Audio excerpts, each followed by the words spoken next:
Welcome back, everybody, to the newest episode of Cake Bites. I'm super excited to be back after my short break, but I can assure you that with my recent move come some great things, and that includes regularly streaming on Twitch, so make sure you guys follow me on Twitch at Cake Bites to get a notification whenever I go live. I'm really excited to finally share this interview that I did with Tim McVey. He is not the Oklahoma City bomber, as everybody likes to joke, but instead holds his own separate place in history, and particularly in video game history. His place in video game history has been showcased by a documentary called Man vs. Snake on Netflix. And we talk about the history that the documentary covers, in addition to things that the documentary doesn't cover, and how the documentary actually changed a lot of things in Tim's life and the way in which history continued to unfold. So, without further ado, here is Tim McVey.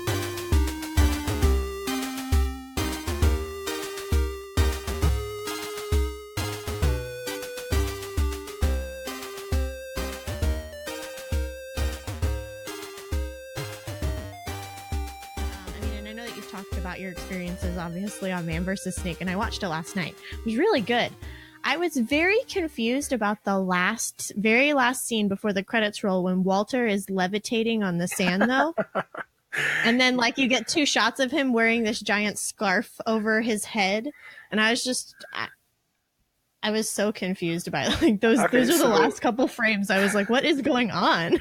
So Walter, the thing that brought him to Iowa, I guess, in his younger days, he was from Haight-Ashbury out in San Francisco, and the 60s, he went through the whole drug thing with the LSD and the make love, not war, and all that stuff, the hippie age with all the drugs and stuff. And at some point, I don't know what made him come to the conclusion, but he decided that was bad for him, and then he started getting into the transcendental meditation. And that's what led him to Iowa. There's a place in Fairfield, Iowa, where he lives. It's the Maharishi University, and that's what they study down there is the transcendental meditation. I have a hard time saying that. TM. What? Right? What? So in Iowa?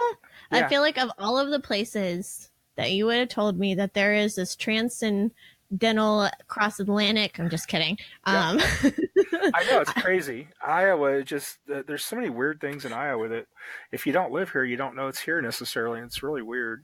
But yeah, that's why he's located in Fairfield, because of that. He goes to university all the time down there. He eats a lot of his meals on campus. It was a different experience because I've never been to India. I've not really been into Indian cuisine. And Walter had Tina and I down there and he took us to university to eat one day just to have a meal with him and just spend some time talking to him. And he comes back with 2 plates, just mountains of food. I'm looking at Walter, looking at that food going, there's no way he's going to eat all that. And he did. He downed every bite of it. I was like, holy cow. And I couldn't hardly find anything I wanted. It was so far out of my league, out of my wheelhouse. I'm an Iowa farm boy type kid, and, corn on the cob and chicken and mashed potatoes and pizza and spaghetti and stuff like that. And I found some food that I ate that it was all right. It wasn't my thing. I'll be totally honest. It wasn't my thing, but it was neat. It was a different experience. I didn't even know all that was there. I mean, I knew the university was there and I knew he went to it, but that was the extent of what I knew until he was down there. So it was a pretty neat, interesting day. No kidding. So how old were you when you met Walter? See, I would have met Walter in 83. So I would have been 15 at the time. Wow. So, I didn't realize it until right now, even though I watched the documentary last night, that you have known Walter for so long. I guess I didn't really put 2 and 2 together. Well, Twin Galaxies, everybody, it means something different to everybody. There's the Twin Galaxies website, and there's the 2 books, the score books that he's released. But it all started with the actual physical arcade, and the physical arcade was located in Ottumwa, Iowa, and that happened to be my hometown. So he opened the arcade there in 1982, I believe, or maybe late 81. I didn't even know about it for a while. I was into BMX. I played video games at friends' houses, 2600 and stuff. There were no arcades. I didn't even know about it. We'd go to the skate land, the local roller skating rink a lot, and they had all-night skates, and they had foosball and pinball, and video games were starting to become a thing. Space Invaders showed up and stuff like that. And he opened the arcade down there, and I was just this local kid. You know, all these classic gamers from the era that you've probably seen or heard of in some form or another. You know, Billy Mitchell with Donkey Kong, and Ben Gold from That's Incredible, and all these great players. I still don't understand how it all happened to be in Ottumwa, Iowa myself, because this is, way back before the internet. This was back before cell phones. If you called somebody, you were calling long distance on a landline, and you were paying per minute. And, most of us kids couldn't do that. Our parents would have kicked our butt. And how these people found Twin Galaxies across the country, and then the players somehow had the money and convinced their parents to allow them to travel to Iowa just to play a video game. It's kind of mind-boggling, at the time. And me, I'm just a local kid on the bike that ends up going in the arcade and meeting all these players. And at the time, I had no idea where our lives were going to take us. You know how some of us became famous or semi-famous or known or whatever term you'd like to attach to it. To me, it was just, hey, there's Billy, there's Ben. I knew Ben was from Texas. I knew Billy was from Florida, and that was about all I knew about them. They were here playing video games, and wow, these guys are pretty good. And so how long were you, so you said that was in 83. So I guess, Yeah. and you got your first, you hit that mark, that first billion point player mark, only like a year later. And not even a year later. The Life magazine photo is in November of '82, and I didn't even really know about it. I knew about it, but I hadn't been there. The reason I knew about it was my cousin Michael Buck was a world-class Carnival player, the video game Carnival, and he's actually in the photo. And he kept telling me about it. Oh, there's this Twin Galaxies arcade. You need to come down sometime. We need to go play games. I'm like, yeah. I don't have time for that. I'm riding my bike. I got to practice. I got a race coming up. And BMX was consuming me at the time. That was the big thing at the time for a lot of us local kids. I grew up in the 70s watching Evel Knievel on TV doing his crazy jumps on his motorcycle and stuff. And when I got my first bike, well, I was Evel Knievel. I could go out and we weren't getting even 2 feet off the ground, but it felt like Evel Knievel. You could pop a wheelie and ride a wheelie and go over a little ramp or something. And then when racing actually started, that just kind of consumed me for quite a while. So then he kept saying, you need to come down. This place is cool. It's got all these games. I'm like, yeah. I'll sometime. And then it finally happened. I finally happened to, go down there. And that's when I started meeting some of these players. And it's like, oh, this place is pretty cool.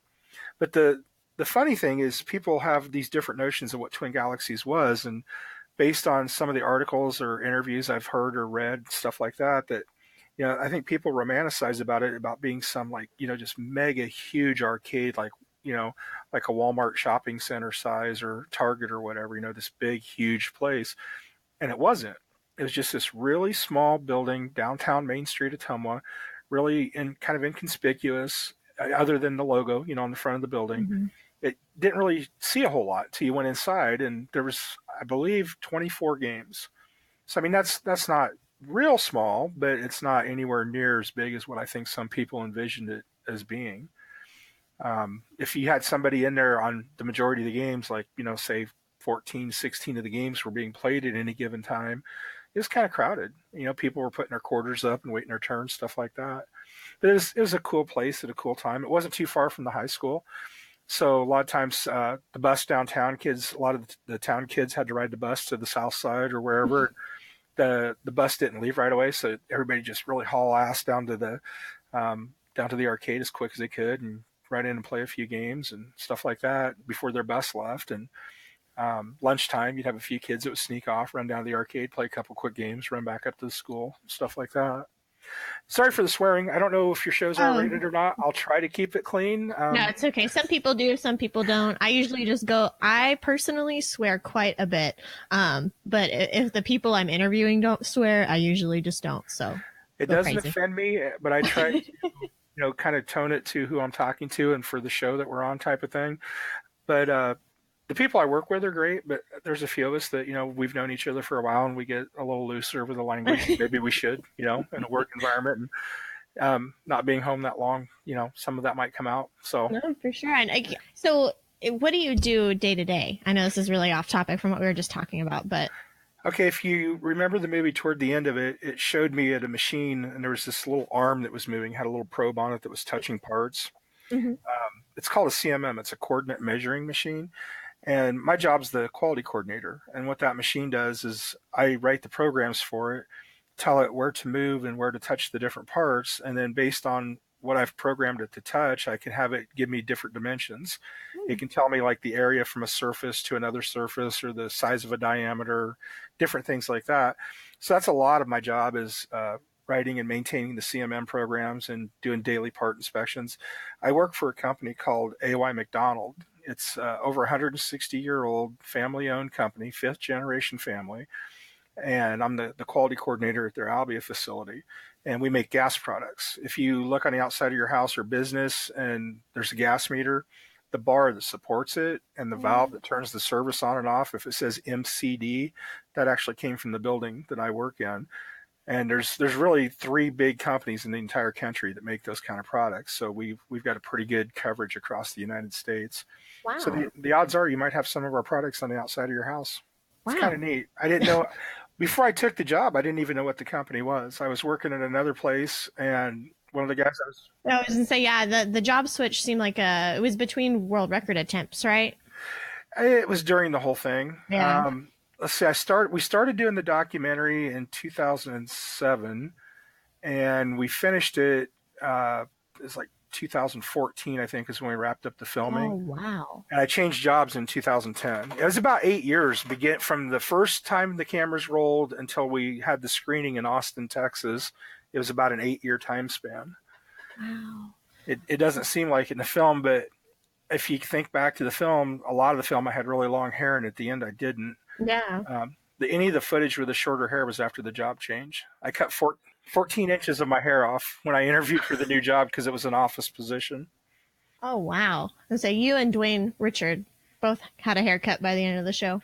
Yeah, Dwayne's I'm not sure what the word I'm looking for. He's had several different looks over the years. He's He's quite got the the dreads character. again. Okay. Sorry, that was like an off topic. I meant to. No, I that's was going fine. to ask about that anyway. So so the time picture you were explaining when the time photo came Uh, out, and then the time frame in which you started going to Twin Galaxies and then got the world record it was actually Life magazine. or Life magazine. I'm sorry. They took the photo. I know it was November. I don't remember if it was 81 or 82 since I wasn't there. I want to say it was 82. But it came out in the middle of the year, and it was Life magazine year in photos. And that particular magazine, when you opened it, the very center of the magazine was a 2-page photo, and that was the picture from Twin Galaxies. Had all the arcades out in the street, and all the players were there and stuff. And it's a pretty famous picture now. You know, everybody looks back on that and kind of says, "Hey, that's when this started. This is when arcade games kind of arrived," type thing, I guess. And I missed that. My cousin was there, and I came in just slightly after that. But the people that were there in that photo, a lot of them, when I started going to the arcade, especially like in summertime, you know, once school's out, you just see these players that were from out of state that were just always there. Walter had some old beds in the back room. There was just some mattresses on the floor. People would come and try to set records. And if they, especially like a marathon game, if they failed or came up short, they're so tired they never left the building. They just went in the back and pretty much face planted, plopped down on the mattress, and they were out. A lot of the kids stayed there at the arcade. Walter hosted them when they came to Iowa to go for those records. Wow. And so, would you say that there was a kind of like a what is the word I'm looking for? People went there to marathon games specifically to try and hit those world records? Absolutely. That time period for Twin Galaxies in Ottumwa, they refer to it, Walter especially refers to it as the Dodge City of video games. Pretty much anybody that wanted to kind of make a name for themselves. Like I said, remember this was pre-internet, and there wasn't a lot of stuff out there yet, and this was there. And it was if you look at the map, you know, Iowa's kind of central. You know, there's a lot north, there's a lot south, there's a lot east, there's a lot west. So being centrally located in the United States, it allowed, I think, more people to come. Whereas if they'd been, you know, in Florida maybe, or Texas or California, you might not have had people coming from the East Coast to go to California, you know, stuff like that. Where Iowa being closer, they had, you know, people come up from North Carolina and players coming up from Texas and Florida, and some of the guys from California came out, stuff like that. I remember a lot of kids saying, "Wow, this is snow. I've never seen snow before." It's like, yeah, it does it every winter. You don't really think about it, you know, because you're used to it your whole life. And I introduced a few of them to snowball fights and how to make a snowball and stuff like that. It was crazy. Oh, wow. So, would you say that many people were attempting world records on Nibbler specifically? I'd like to tell you it was really popular, but I'd be lying to you. It wasn't a really highly produced game, and when I say highly produced, I mean they didn't make a lot of them. I don't know what the raw numbers were, but I mean there was nowhere near as many Nibblers made as like say a Pac-Man or a Space Invaders or something like that. The company that made Nibbler was Rockola, and they were a really small company. Well, maybe that's not exactly true. As it relates to video games, they were a really small company. Rockola is known for jukeboxes. They've made jukeboxes for, I don't know, 80, 90, 100 years. I'm not really sure. I haven't really studied that history of the company. But they were in Chicago, and video games were the thing, and that was really the heartbeat of the video game world. You know, almost everything came out of Chicago. That's where the companies were headquartered and based. So Rockola, they branched out and they got into video games. And one of the things they did, not being a big company, they couldn't necessarily afford all the R&D as like, you know, an Atari or a Bally or a Midway or somebody like that. So if somebody had a run of games and they made a bunch of cabs and the game didn't do as well as they expected, they had all these leftover machines in warehouses. Well, Rockola would kind of swoop in and buy them as a lot, you know, get them really cheap. And then they would literally take the machines and go, okay, this is what's inside of them. Now, what can we do with that hardware? And then they would try to code a program, a game to run on the hardware that they just purchased, not even really truly knowing what they had until they had their hands on it. And Nibbler itself, when it hit, it was still fairly early on. But even then, even in 1982, the two guys that programmed it, they already thought video games were becoming too violent. Kids were going to the arcade to kill things. You're going to kill the aliens. You're going to shoot the enemy, you know, stuff like that. So they didn't like that idea. You know, they already thought at that time games are violent. So they started out to make Nibbler, and they did it. They wanted to be a passive game where there was no enemies on the screen. There was nothing that was trying to kill you or nothing you were trying to kill. It was just kind of you against the machine. So they kind of came up with a neat concept for its time, and it wasn't super popular. I'd love to tell you that, yeah, I beat, you know, 10,000 players, but didn't happen. Tamasaki, as I mentioned, the players came to Ottumwa to attempt these records. Tamasaki was from Montana, and he's the one that came up with the quest to be the first person to get the billion. It was his idea. He started playing it, and he came to Ottumwa to attempt it, and Walter ended up getting a Nibbler just for Tom's attempt. I'd never seen it. I'd never heard of it. I walked into the arcade, and there's Tom playing, and there's a bunch of people watching, and I didn't know Tom. He was a new guy. You know, he wasn't Billy Mitchell or Ben Gold or who have you, you know. This was a new unknown that I'd never seen before. And I didn't understand why everybody was watching him, and I kind of crept up and stood there, and I said, you know, basically like the Doc cartoon segment shows, what's the big deal? You know, I didn't realize what I was actually seeing yet. And everybody told me, well, he's been playing for, you know, 35 hours. And I looked at the score again. I was like, oh, crap, that's 700 million. When I first glanced at it, I just did a quick glance. It was like 700,000, I thought. And then I realized, you know, what his score was. And they were saying, oh, he's trying to be the first person to get a billion. And I don't remember what all I said. I know I said something about, well, I'll beat your score anyway, because that was just me. That was my nature. I always talk trash, you know. I don't care what you get. I'll get 100 points more than you. I'll get 1,000 points more than you. I'm going to beat you. And his game ended, and when it ended, I was there, and I did. I put a quarter in and started playing it. It looked neat. It was a new game. It was the newest game in the arcade. Tom had just had a big crowd watching him. He's been playing it for 2 days. It looked fun. It looked fast. So that's what got me playing it. And really, sadly, the truth is it was really just me and Tom. We had some local kids. Sean Turner and Mark Hoff, they actually had worked at Twin Galaxies at different times, and they were friends of mine from high school. The three of us got playing it a lot, where we'd put a quarter in, and we all started getting good at it, and we would just switch off. You know, one of us would play for a while, get, I don't know, not hundreds of millions, but millions of points. We'd build up some extra lives, and then, you know, that person would step aside, and then the other one would jump on and play for 20, 30 minutes, and then they'd step off, and then the other one would jump on, stuff like that. We'd put a quarter in it. We could make the quarter last all day between the three of us. And I was actually, at the time, I was the third best player in town. Mark Hoff and Sean Turner both got better, faster at it than I did. Just neither one of them had any interest at all in doing a marathon. And then that goes back to Walter again. Walter always encouraged players. He made it sound so mythical. You'd be the first person to get 1 billion points on a video game. It's never been done. It's like the first guy that ran the sub 4 minute mile or the first person that climbed Everest. It doesn't matter if you get beat or how many times you get beat or how much it gets beat by. You will always be the first. Just to him, and he got excited about it. Picture Walter and picture him really genuinely being super excited. He kind of had the twinkle in his eye and just his mannerisms. It's like, it'd be so neat to see the first 1 billion-point game, and he just, it's like, yeah, that would be cool. You're 15 years old and you got this guy telling, yeah, do it. Go for it. I'll stay open. I'll let you stay here.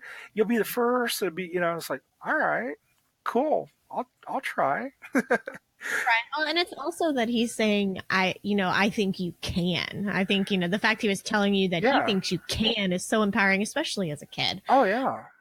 Your teachers might not always have believed in you. Maybe you didn't have the best grades, or maybe you weren't the best athlete, or, whatever it was. And here's Walter. He's kind of a parental figure. He's not really old. I think he's in his 30s at that point. He's an adult, but he's still a kid. He's into the video games, which is why he opened the arcade. And he's super supportive, because that was pretty rare. There's a couple local arcades besides Twin Galaxies. There's one called The Hole. And the reason it had the name is you went in the door and it was a platform, and then you actually went downstairs. It was like below street level. It was a basement type shop. It's kind of a neat place. It was ideal for an arcade because it was dark. Since it was downstairs, the only light was through the door that was upstairs. So you went downstairs, it's like you're going down into this hole, into this cave. It's really dark, and there's all these bright video games. Well, it was kind of a neat place, but the owner there wasn't supportive like Walter. So if you got good at one of their games, and they never had Nibbler, so I didn't really run into that there, but I seen other players on other games, and I'd done it on Nibbler in other areas where you went into an arcade, you put a quarter in, you played for a half hour to an hour or whatever it was, and you'd have people watching you. There'd be quarters up on the screen, people waiting their turn. And quite literally, the arcade owner would walk over and either turn the power machine to the machine off, or he'd unplug it and plug it back in. And a couple times I got told, well, you got your 25 cents, move along. Wow. They would boot you off the machine.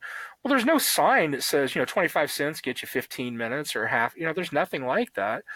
But as a kid, you looked at him and you're like, wow, that guy's kind of an asshole.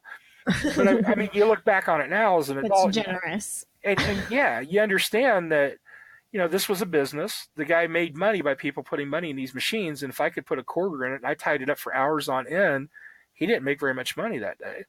And there was days that Walter only made 25 cents on Nibbler the entire day that the arcade was open. So the power running the machine, he made 25 cents on that game that day, or 50 cents on that game that weekend, because I monopolized it. But he allowed that. And a lot of arcade owners wouldn't. They wouldn't support you. They wouldn't encourage you. They wouldn't allow it. So he was really unique in that aspect. Wow. I honestly had never even considered that people marathoning like that would, ultimately be a loss of profit for them. That's just like I never even considered that. Yeah, you think of all the machines in an arcade that are drawing power anyway. And the idea of the games at the time was take money from your pocket. That was the programmer's goal, was to make it flashy enough, splashy enough, attractive enough, whatever, to get your attention, to make you go, ooh, that looks neat, I want to play it. So the first challenge for them was to get you to notice it and actually want to put money in it. And then the second challenge for them was to give you enough to make you want to play it again, but not give you enough where you can sit and play it all day. And since video games were so new, they hadn't really experienced how good some players could be at some titles. So it was new for them too, So as games went on, games became harder. Some of them had continues. Some of them took more than a quarter. They figured out ways to compensate for these players. Some games had timers, like the Nintendo Versus system. It had timer. You put money in, and it only let you play for a certain amount of time, and then you were done, no matter how good you were. So it was all new. The industry had to learn how to adapt and how to change and how to try to be profitable. Wow. And so really any day, any quarter could have been the marathon. Yeah. Then. Yeah, it could have. Within reason. You probably weren't going to start a marathon on Wednesday. If you're going to school, maybe Friday night. Ideally, you want to start a marathon in the morning. you wanted to do it on a 2 or at least a 2-day weekend, which as kids, we always had a 2-day weekend. Nobody went to school. But holidays were the big ones, Memorial Day, Labor Day, Easter weekend. A lot of times people have Friday off and, there's no school or no class or whatever. And you had to be able to fit it in the time frame. And then the arcade owner had to be willing, so you couldn't just do it anytime. It just depends on how long your game was potentially going to last. If you're going to play for 2 days, you kind of got to schedule it a little bit. But like if you were going to do Donkey Kong, I mean, if you were out of school on Friday afternoon, you might go down to the arcade and have a good game. And, Donkey Kong game's 6 hours. Maybe you start at 3 in the afternoon, you're done at 9 o'clock at night. That's not quite as big a deal. Marathons was a little bit more involved than that. You kind of had to plan a little bit better. Wow. And so was there anything about the actual billion point game that was different than the games you had played previously? You mentioned that you and your friends would swap out. Was this just a day that you and your friends didn't swap out? Well, the swapping out would be more like, well, we only got a quarter just practicing. Yeah, you wanted to practice, but like when, a lot of us kids weren't really, I won't say we were poor because we weren't really poor, but we didn't have a lot of extra cash either, having a couple dollars to go to the arcade and waste in the arcade machines was more of a treat back then than well, here, go to the arcade. Here's your built-in babysitter. Here's $5. Go play games. A lot of parents didn't have that money, or wasn't willing to give it up just to go drop money in these stupid video games, So we'd switch off because of that. But as for the marathon, I tried several times and come up short for various reasons. I know there was one, I think I got around 400 million and the joystick quit working. And it didn't totally quit, but I mean, it's a 4-way joystick. You're going up, down, left, and right. And if I remember right, it wouldn't go down anymore. I could go left, right, and up, but it wouldn't go down. And it was in the middle of the night, and Walter had actually went home. So he wasn't even in Ottumwa. He was in Fairfield. He would lock the arcade because there was certain people, most of us, he would trust at that level that he knew we weren't going to tear stuff up. We weren't going to let anybody in. And the arcades had push doors where you could push the bar and you could leave, but once the door shut, you couldn't get back in. So if we wanted to leave and go home, we weren't locked in, but nobody else was coming in. And, that was understood. The people that he left there wasn't going to let anybody in, stuff like that. Maybe a parent, if something had come up and a parent had came down, but we weren't just going to open the door and let somebody walk in. So this was in the middle of the night. He was home in Fairfield and there was no arcade tech there and none of us had keys to the machine. None of us would have known what to do to fix it anyway. So it was just, well, I guess I'm going home. See you guys. There was a kid from high school that we always joked that he was a few beers short of a 6-pack. He's kind of crazy. And he come in one night and he's watching me. He's standing there and he just looks in and he goes, I think I'm going to unplug your game. And I'm like, whatever. And poof, there goes the screen. He got behind the machine and unplugged it. Couple times it was time for the arcade to close and the arcade attendants would switch off banks of breakers that would shut off the majority of the machines, because if we were going to be marathon overnight and there was only 2 or 3 machines that needed to be on, why waste all the electricity?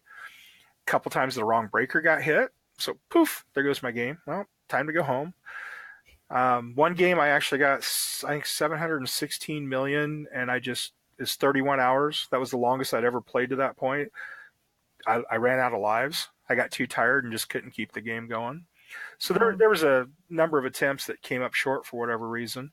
And the one I actually got it, there was a big event that weekend. I can't think of what they called it. It was to honor other gamers, like for Gamers of the Year. Tim Collum came from Texas and Billy Mitchell was there from Florida. Those were 2 of the people that were honored as co-players of the year. Ben Gold was one of the ones that came from Texas. He was being honored. And the events ran Friday night, Saturday, and Sunday. And they decided that Sunday everybody was going to start a marathon. We were going to start at noon. Well, a few of us went out and had a few drinks, even though we were underage and shouldn't have been doing those kind of things. We still did sometimes. And had a few beers that we should have and was out a little later than we should have been. And I was one of them. And as most teenagers do and are. Oh, yeah. Got up the next day and I was like, crap, it's afternoon. I was supposed to start my marathon. I jumped on my bike and rode down to the arcade. And there was 3 of us that were going to do marathons. Tom Galt was playing Cubert. Chris Emery was playing Joust. And I was supposed to be playing Nibbler. And they had them set up that way. Joust was on the right. Cubert was on the left. And Nibbler was in the middle.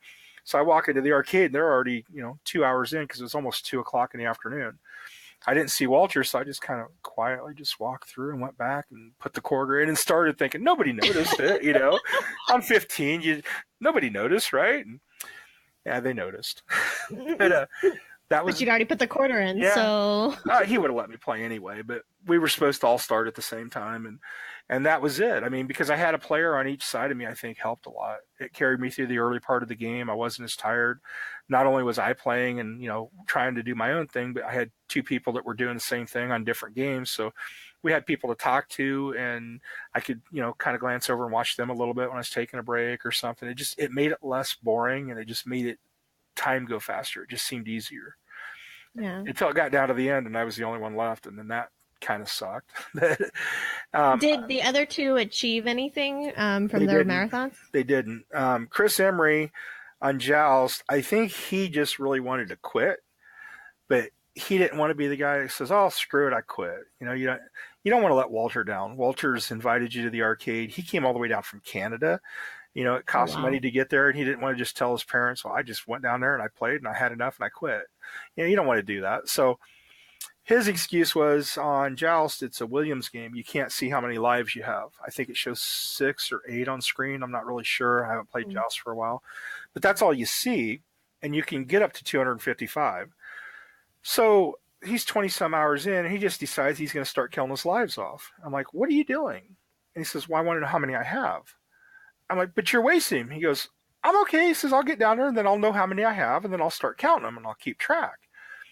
And I kind of suspected that's what he was doing, but he got down to where he could see how many. He had like 5 left, and then it was kind of like, "Oh, crap, I died. Oh, I didn't mean to do that." And the next thing you know, his game's over. And he's like, "Well, I guess that wasn't a good idea." He was done. And the other guy, Tom Gull, he was playing Cubert, and he was really good, and he was really trying. He didn't want to quit. He was going for it. Cubert, if you're familiar with it, it's the 3-dimensional cubes, and they're different colors, and they change every level. I've actually interviewed the guy who created Cubert. Oh, okay. Yeah, it's really interesting to hear you talk about somebody marathoning it, because I've only really talked about it in the context of it being made. That game just wrecks your eyes. The colors, especially when you get tired. And him being on the left of me, there was a couple times I was, just out the corner of my eye, I can see him playing. I'm like, "How did Cubert get on the sides of the cubes?" And he goes, "What?" I said, "Cubert, he's on the side of the cube." "No, well, now he's on the bottom of the cube." And he's looking at me like, "Are you stoned or something?" Because it's on top. I don't know what you're talking about. I'm like, "Well, from where I'm sitting, he's on the bottom of the cubes." He just thought I was nuts. And then, 5-10 hours later, he's going, "It's on the bottom, and I don't know how to get it back on top." And I'm laughing at him and going, "Wow, we're getting really tired." And I've told people, if I ever do a marathon live at an event somewhere, I don't want a Cubert anywhere inside of my peripheral vision. I do not want to see that game while I'm playing. It's a great game. I love the game, but when you've been up for 30-some hours, it's just brutal. I don't know how those guys marathon that game. I would be cross-eyed, bug-eyed. Oh, wow. It's just crazy. Oh, my gosh. I could see how it could like really fuck, like it become like an optical illusion, though, because, oh, man. They did an Iron... Oh, go ahead. I'm sorry. No, you go ahead. They called it the Ironman 2 contest, because they did an Ironman contest in, I think it was 1985, up at Johnny Z's up in Canada. And the idea being, they got somebody to put up $10,000. If anybody could play 100 hours, they would win $10,000. Nobody achieved it. I think the longest anybody played was 67.5 hours, I believe. Well, anyway, they did a second one in Ottumwa in late 2011, and Rick Carter was there. He played Cubert. I was playing Nibbler. Joel West was playing, I want to say Berserk. It was Berserk or Frenzy. I don't remember. Kelly Tharp was there. He was playing Mousetrap. Greg Lau was there. He was playing Kicker. I'm forgetting a couple people, I'm sure, and I apologize if you guys hear this. My memory's not as good as it should, but anyway, it came down to the final 3 was me, Greg, and Rick. We were the final 3, and I had been sitting on the stool, or I'd been standing up, and I went to sit down on the stool, and my knee banged the coin door, and my maze shifted. Like the entire grid, the dots stayed where they were, but the actual borders of the screen shifted about an inch upward. Oh. And you could still eat the dots, and you were actually running through the walls. It still played normal, but it looked weird because the walls were in the wrong place, but you could run through them. And I couldn't maintain. My game ended a short while after that. And we went home. We loaded up the machine, went home, went to bed. And we come back the next day and we found out that Greg had ended his game throughout the night and he ended up second. And Rick Carter was the only one left. So when we go into the room, he's the only one in the room. There's nobody bothering him. We left at about 32 hours. We went home, went to sleep. So it was probably about 45, 50 hours somewhere in there by the time we went back and saw Rick. And there's nobody in the room, and I didn't want to bother him because it's quiet and he's been playing for a while. So I walked back by him and I got a chair and I sat 3 or 4 feet behind him and kind of off to the right. And I was just sitting there watching him play. And he's streaming and I'm listening to him talk to people like there's people watching. And I glance at the screen and he's got 0 viewers. So there's nobody on there. There's nobody typing questions to him or anything, but he's talking, he's having a conversation with somebody. I still don't know who it was. But, and he's talking, and I remember him saying something about the damn tree and the leaves. And I'm looking at Cuber going, there's no tree and leaves. What the hell is he saying? And I didn't bother him. This, like I said, this is 50 some hours into the game. I'm not going to bother him. I watched him for a while, and then I left the room and went and did other things at the event. Well, when we got ready to go home that night, he's still playing. So we went ahead and we went home. We went to sleep the second night. We go back the next day and he's done. He's been done and he's went and got some sleep. Later in the afternoon, he gets up and he comes back to the venue and we all decide we're going to go out and eat. So we're out to dinner. We're all eating and we got our food or we're waiting on our food, one or the other. And I asked him, I said, oh, I got a question for you, Rick. He says, what's that? And I said, do you remember me being there watching you at any point last night? He goes, you came back after you left? And I said, the next day. He goes, I remember you playing and something happened and you left and then you were here today. And I'm like, okay, I kind of thought so. I said, I got a question for you though. I said, I was watching you play for a while and I said, you kept talking about a tree and branches. I said, what? And leaves. I said, what were you talking about? What were you seeing? He goes, oh, the tree.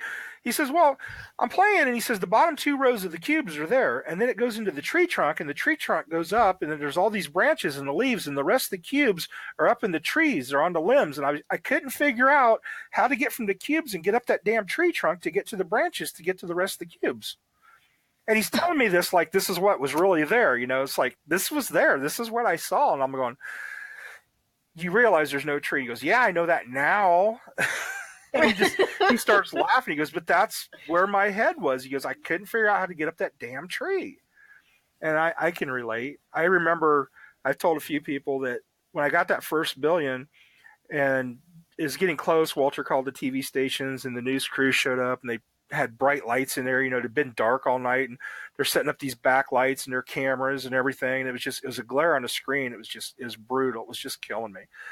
And I'd never been awake that long doing anything, let alone playing a video game, over 44 hours. And where my head was the Nibbler screen was a rug on the floor. And all the croutons, I know they're called croutons now. Back as a kid, they were called dots. All the dots on the rug were crumbs. And somebody was walking around on my rug and they were dropping all these damn crumbs. And Nibbler was a vacuum cleaner. The snake, when it starts off really small, was the vacuum cleaner. And as I was going around the rug, vacuuming up all these damn crumbs somebody keeps dropping, as my snake grew longer, the tail was actually my extension cord of my vacuum cleaner. I was leaving trail behind me as I vacuumed up all the crumbs. It just, sleep deprivation. It just does really crazy things. It's kind of fun in a way, but it's weird. You don't really realize it when you're in it, but then when you think back later, it's like, the hell was wrong with me? Where did I get a vacuum cleaner out of that? But it seems like it's like when you wake up or in your dream state, everything seems like it makes sense, even if it absolutely does not make any sense. Yeah, at one point I just wanted to scream, who keeps dropping these damn crumbs? It was, I just cleaned this rug and now it's dirty again. It was crazy. And so you said there was this news crew. So you finish. So how do you handle the excitement that everybody else has, just absolutely destroyed and exhausted after this marathon? I'm watching the score and it's like creeping closer and closer to the billion. And then finally I hit it and it just rolls over and it basically resets your score. All that time, all that work, all that effort, this huge number, 9 digits, and then poof, it's gone. There's 5 digits. It's like you didn't even do it. But when that rolled, I was like, finally, I got it. I can go to bed. And I mean, literally at that point, I just stopped. Achievement done. I was the first, and I wasn't even thinking that, at that point. It's just like, I'm done. I got it. And I stood up and I turned around and I walked out of the arcade. That was it. There was no excitement. It was relief. It's like, I want to go home and go to bed. That was all I could think of. I just want to lay down. And that was it. Turned around, walked out, left, and went home. And so after this, I mean, and it's a really big deal what you did. The first billion points achieved in a video game. Your town Otumwa was, or is it's Ottumwa or Ottumwa? Ottumwa. I'm not gonna say it right no matter how many times I try. That's fine. It's like I can see it in my head, but no. So everybody's so excited that they give you a key to the city, and they create Tim McVey Day, and I mean, how does that feel? Walter is, at that time, he was like Barnum and Bailey or something. He was like the ringleader of the circus. And he had a way of talking to the local newspaper and TV stations and the politicians and stuff. And he could make something out of nothing. I mean, he literally could have sold snow to Eskimos at that point. He was so good at what he did. And at the time, like I said, I was 16 when I finally got the record, 15 when I went there, 16 when I got the record. And, like I said earlier, Walter made it sound so big, the first person, they'll remember you forever. And it sounded so cool being 16. And I look back on it now, and I mean, I'm proud of it because I had a goal and I worked towards it and I finally achieved it, and I'm proud of that. It took some practice, took some time, took some dedication. But in the grand scheme of things, I mean, at the end of the day, it's a number on a video game screen. Mm-hmm. And the part that has never escaped me from then until now is, where was the mania about the first million points? What happened? What created the first billion points? Nobody knows who the first million point player was. Nobody knows who the first trillion point player was, or any other big number. I can't tell you another player that achieved another score just based on a milestone like that. Not that they got the record, but that they hit a certain threshold for a score. I don't remember anybody before or after it being a big deal, so I don't know why that one was. I'm glad it was. I mean, like I said, I'm proud of it. Definitely. And it's been interesting because, it was something I did 25 years ago when this doc started. And Walter had contacted me and asked me if he could give my contact info. A couple guys were interested in interviewing me for maybe possibly doing a documentary. And I'm like, yeah, whatever. Okay. Just thinking, oh, this is Walter. He's making something bigger than it really is. Who cares about that? That was 25 years ago. And they didn't call me for a while. He gave them the info apparently, and it was actually like several months later when they had the time or got around to starting the project, or however you want to look at it. I'm not sure what the story was there, but by the time they finally contacted me from when he asked me, some time had passed, to the point that when they called me and they said who they were and why they were calling, I'm like, wait a minute, you're who? You're what? And I almost forgot, Walter had said it, and it took me a minute for it to kick in and go, oh yeah, you're the guys that Walter asked. Oh, okay. I thought it was a prank phone call at first. And at the time, so the way this all came to be for a documentary, they had a May machine in their lounge out in Hollywood. They work in Hollywood. They work on Battlestar Galactica was one of the shows they'd worked on. Wow. Eureka was another one. And they were editors. They were film editors. And they snuck a MAME arcade machine into the lounge out there. And when they had downtime or they're waiting for stuff to render and they had some free time, a couple of them would get in there and they'd have friendly little competitions on the games. And they didn't really know any of the games specifically. They just kind of worked their way down the list, And at some point in time, they stumbled across Nibbler. And the two people that did the film were Andrew Seckler and Tim Kinsey. And I think, if I remember right, they said Tim was the one that got the high score. He got, how ironic, Tim. So he gets like 400,000. They're like, wow, holy crap, he got 400,000 on that. That's really impressive. I wonder what the world record is. So they Googled it or Binged it or whatever they did to stumble across it. And they found Twin Galaxies, and they saw the billion points, and their eyes about popped out of their head. They're like, that can't be right. Somebody fat fingered that. There's an extra zero or two or three or something. And they ended up sending an email. At the time, Walter owned Twin Galaxies website. So they sent the email, and Walter was the one that got it. So they're like, this Nibbler score, this billion-point score, that's not real, right? That didn't really happen. And Walter's like, oh yeah, it happened. It was in my arcade. I saw it. I was there when it happened.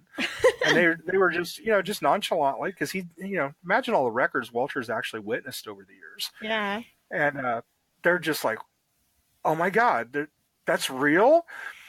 So I think they had seen King of Kong at this point, and they just, for some reason, they were attached to the story. They were blown away about the billion. I think Walter probably hyped it up a little bit, maybe. The first billion-point games, and we had Tim McVey Day, and I don't know what he told them. But, Walter, like I said, he's a hell of a salesman, hell of a showman.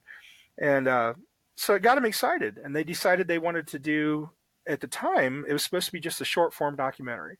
They wanted to get a hold of me, and the only thing it was about was me getting the first billion-point game all those years ago.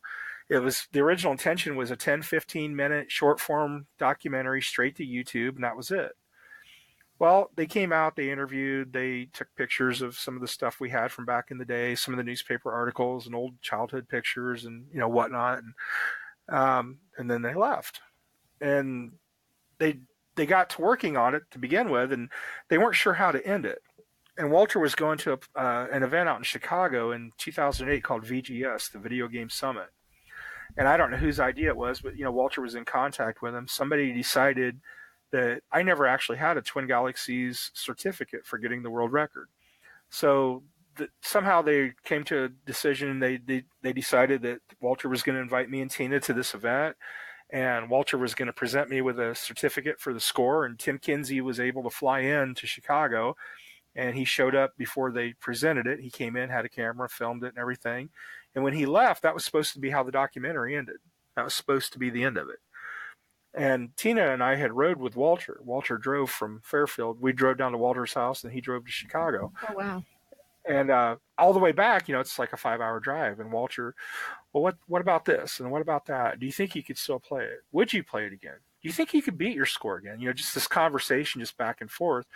And the conversation essentially ended, pretty much when the trip ended with, well, I don't know. Find me a machine. We'll find out. I haven't seen a machine for 20 years. I don't know. Maybe it's going to be like riding a bike. I'll remember it like it was yesterday. Maybe I can't play it no more. I don't know. You got to find a machine. We'll figure it out. It's probably about a week and a half later, they get a hold of me, and Tim and Andy had found a Nibbler on eBay. And as the story turns out, and they show a little bit of it in the doc, it was actually one of the programmers that owned the machine. And I guess they contacted him, talked him into ending it early, and they bought the machine, shipped it to me, and the thing just kind of took a life of its own. I started playing again, and I told him about Dwayne, and I told him about Rick and Elijah, and told him about Tomasaki, told him about the guy in Italy, Enrico Zanetti. Did he break my score? Did he not break my score? Nobody seemed to really know. Twin Galaxies came back as a website in 94, 96, somewhere in there. Mm-hmm. And when I looked, I had the record. But it was like a ghost site. There was nobody there. You'd go there day after day after day, and there was no new posts. It was just like a ghost website. Like nobody knew about it. And so I just quit going there, forgot about it. And the next time I got bored one day, and a couple of years had passed, and I got curious again. I looked it up, and I go to Twin Galaxies. I think it was like 98. And Enrico Zanetti had the score. I'm like, when did this happen? Why would somebody beat it now after all this time? And through all the course of all this, the short version of the long story became Walter had acquired the rights to an Italian scoreboard, and they merged all the scores in together, and Enrico had his score on that scoreboard. So when they merged them, he became the champion. Even though he'd never submitted it to Twin Galaxies, they'd never viewed video or anything. Yeah. It was here's a score on another scoreboard, bang, he's the champion. Well, as time went on, they started realizing that some of the scores were bogus. And as more time went on, there was more and more scores that were bogus, to the point where they finally just said, you know what, we can't really verify any of these actually happened. So they removed all of them, and his score went away. So I'm the champion. I'm not the champion. Oh, look, I'm the champion again. Why? So when all this happened, I was like, yeah, I'll try to play again if I can. Then I can beat that score that he allegedly got. Whether he did or not, it won't matter, because I'll have beaten it, and we'll know once and for all that I have the record. So that just set us down the path. And by this time, controversy hit King of Kong. The fact that they'd left out Tim Serby and he was the champion at the time. They didn't even talk about him in the film. And, it's all kinds of stuff. And I didn't want ours to be like that. I didn't want a bunch of people talking shit about it. I didn't want a bunch of bad feelings about it. So, plus, originally Tim and Andy said it's going to be called Nibbler, the Tim McVey story. And I'm like, no, it's not. I didn't like that name. And I mean, I love my name. I'm proud of it. But, come on, Oklahoma City Bomber, Timothy McVey, Let's not have a movie called the Timothy McVey story. Come on. Oh my gosh, it's so funny. People are like, oh, so I'm like, oh, I'm going to be doing this interview, tomorrow or this afternoon. They're like, oh, who are you interviewing? I'm like, oh, okay. So, not the bomber. So his name is Tim McVey, and they always make a face, even though I know this is your wife. I'm just explaining my short experience when it's the life you live. Oh, I know, trust me. And I thought it was hilarious that they paid homage to that in the documentary. They're like people, they had like a montage of your friends and people that know you. Not the bomber, really nice guy. Cracked me up the first time I seen it. It's not been boring. And so the stuff with Enrique, that was never actually intended to be in the documentary then. No. Wow. See, I told him about all that, and it bothered me. It bugged me, Yeah. And I think in the doc it showed nobody knew. We couldn't verify it. How do you find somebody from Italy from 25 years ago? And holy shit, Tim and Andy found somebody from Italy from 25 years ago. So that was cool. That was extremely cool. That's the only real blowback I've caught from the movie at all. I mean, the response to me, to my face, either online on social media or actually, in a room or whatever, it's just been overwhelmingly positive. Just blown away by the support and all the people that I've met and talked to because of it. But at that time, when it first came out, there were some people, oh, look, the fat old American, and wow, that Italian would kick his butt. And I'm thinking, well, shit, I hope so. He's been an athlete his whole life, I'm almost 50 years old. I broke my back in a car wreck in 1990, and that was the end of athleticism. I wasn't overweight until then, but you break your back and you're really kind of limited on the stuff you can do anymore. And I ride bikes, but I can't jump. I can't do any freestyle stuff. I'd be scared to race. You wake up every day in pain just living, and without doing something like that. So that bothered me maybe a little bit, but it wasn't a big deal. I mean, I was happy for him. He looks like he has a great life and family, and seems like a really cool guy. I've never met him. The only thing that whole thing that bothered me at all really was some of the few people on social media, and then his friends like, oh, the tiny town of Ottumwa, Iowa. Man, they gave me the key to the city. That's like putting a man on the moon. I'm like, I know. You guys have no idea what happened in Ottumwa, how big Ottumwa really was in the video gaming. They didn't have any idea. Their perspective is so different, and I felt like the only thing in the whole documentary that bothered me was like that bit. I was like, that's so mean. Like, and I think that I don't know when in the production process that all took place, like if that was before they ended up validating his scores or not. Yeah, they validated his scores really late. We would have had to see all the raw footage. We would have had more context, I think. We really didn't necessarily get that. And I think you're right. I think that was part of it because of that. And I was going to ask, do you feel like you were fairly portrayed in the documentary? Do you feel like there was anything that wasn't portrayed? No, I'm pretty happy with it. I told Tim and Andy early on, I said, especially when they were editing, by the time they got to editing stage, they had over 500 hours of footage to try to turn into a 90-minute feature. Because they'd went up and they'd filmed Dwayne, and they had some of his marathons, and they'd been to my house a number of times, and then we both went out to MagFest, and they went down to Florida and they talked to Billy, and they went to Fairfield and they talked to Walter, and then they had the whole thing out in California with Dwayne's boards, and they had so much footage to wade through to try to do it. And back to that VGS in Chicago, when we rode home with Walter, what if this, what if that? One of the questions that got asked when I was at that event, that was the first event I'd been to since I was a kid. And it wasn't directed at me, but Todd Rogers was there, and Todd was in the documentary King of Kong. He's good friends with Billy Mitchell. And the people, one of the questions that got asked from the crowd was, how real was that? Was it really edited? Did they really try to push an agenda? Like Steve's the good guy, Billy's the bad guy, whatever. And Todd was very diplomatic with his answer, and that's why I remember it so clearly. He really kind of hit a really good answer. And it was just really simple. He says, okay, so he says, let's say I have a script for a film, and I make 11 copies of this script, and I give it to 11 different directors, and they go and they make their film. He says, what do you suppose the end result's going to be? He says, do you think I'll see 11 copies of the exact same film? Or do you think I'll see 11 totally different movies presented to me by the way the person with the script interpreted it and showed you what they chose to show you?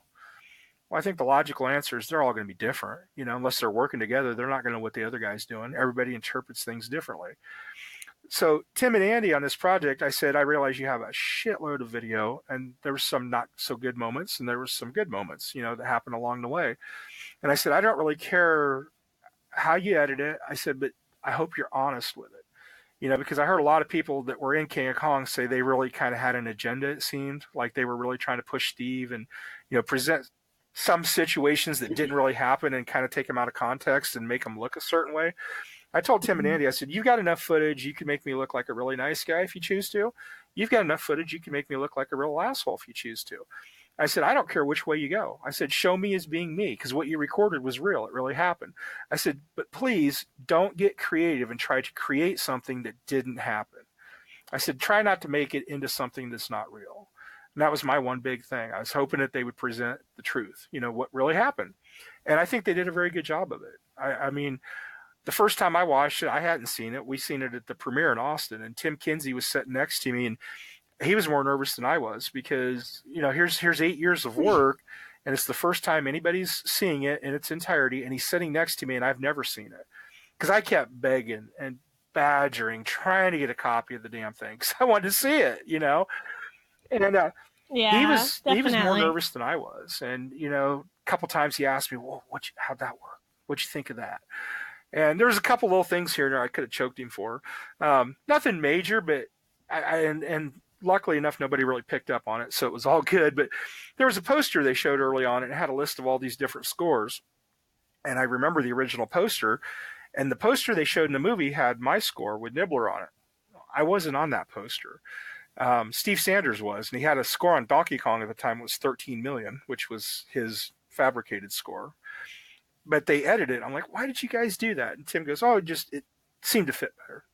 And then the one I really wanted to choke him is Nibbler. Once you get over 100 lives, it shows double digit. It goes into codes. It's got like your 100 life, I think, is FF, and I think 101's FF. It looks like hexadecimal, but it's not. It doesn't increment properly if you know how to count and add and subtract in hexadecimal, but it uses the hexadecimal letters and numbers and stuff. Well, there was one shot in the film where they actually showed the score showing I had 100 and some lives. Instead of showing the codes like they should have been showed, they actually showed 3 digits for the lives. And I'm like, what the hell did you do that for? And he goes, what? And I said, it actually shows I had 100 and some lives. That's 3 digits. And he goes, well, the crowd would understand that better. I said, no, what's going to happen is some little twerp somewhere out on the internet's going to see that and go, McVey's got some kind of a fake board. That shows 3 digits. Nibbler don't show 3 digits. I'm like, you are going to bring so much shit down on me over that. And luckily it never happened. It probably will now after I'm talking about it on here. But yeah, after you explain that it was a director's choice. The classic community can be really anal about things, and that just jumped out at me. I was like, I can't believe you did that. That's going to cause problems.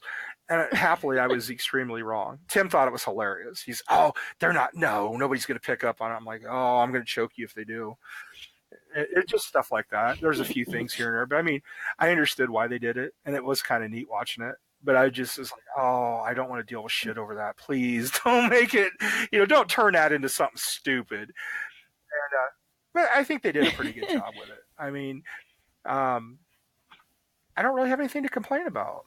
I mean, there were some surprises along the line. They had me in tears a couple times during the premiere. I mean, I assumed they had some of the footage of my mom in there, but I'd never seen it. They hunted down and they found some of the actual footage from Tim McVey Day, and they had footage of my mom, and my mom passed away in 99.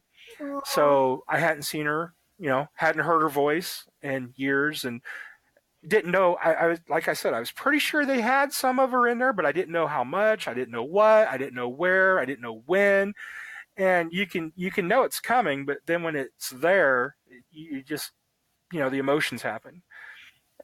Definitely. I'm like tearing up right now just thinking about it. I lost a parent when I was younger too, and so it's like I wouldn't even. It's like you think you remember, and Yeah. then I had that's tears roll down my amazing. face, but I was smiling at the same time. I mean, it was a good cry, but it was awesome to see that they had Yeah. found the footage. And then, and another Hmm. scene where they got me was my dog Parker when he was barking because he's no longer with us.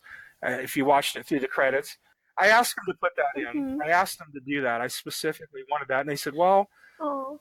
Hollywood doesn't normally do that for pets." And I'm like, "Well, you're not Hollywood. You're making this movie about Nibbler, and it's mostly about me, not to try to sound egotistical, but the story started out being only about me, and I didn't want it to be. So I tried to get everybody Hmm. that played the game that was still chasing the record, trying to do it again. I tried to get everybody on in the project. And I said, I'm asking you for a favor for all my time and everything that I've done for you guys. I'm asking you to do this for me. And I didn't know if they would, and they did, and I was really happy to see it in there. I was difficult a few times, I know. The scene where I'm riding a BMX bike and I got the gray sweatshirt and sweatpants on. Okay, that was their idea. They came out with this sweatsuit and they had this hat that went with it.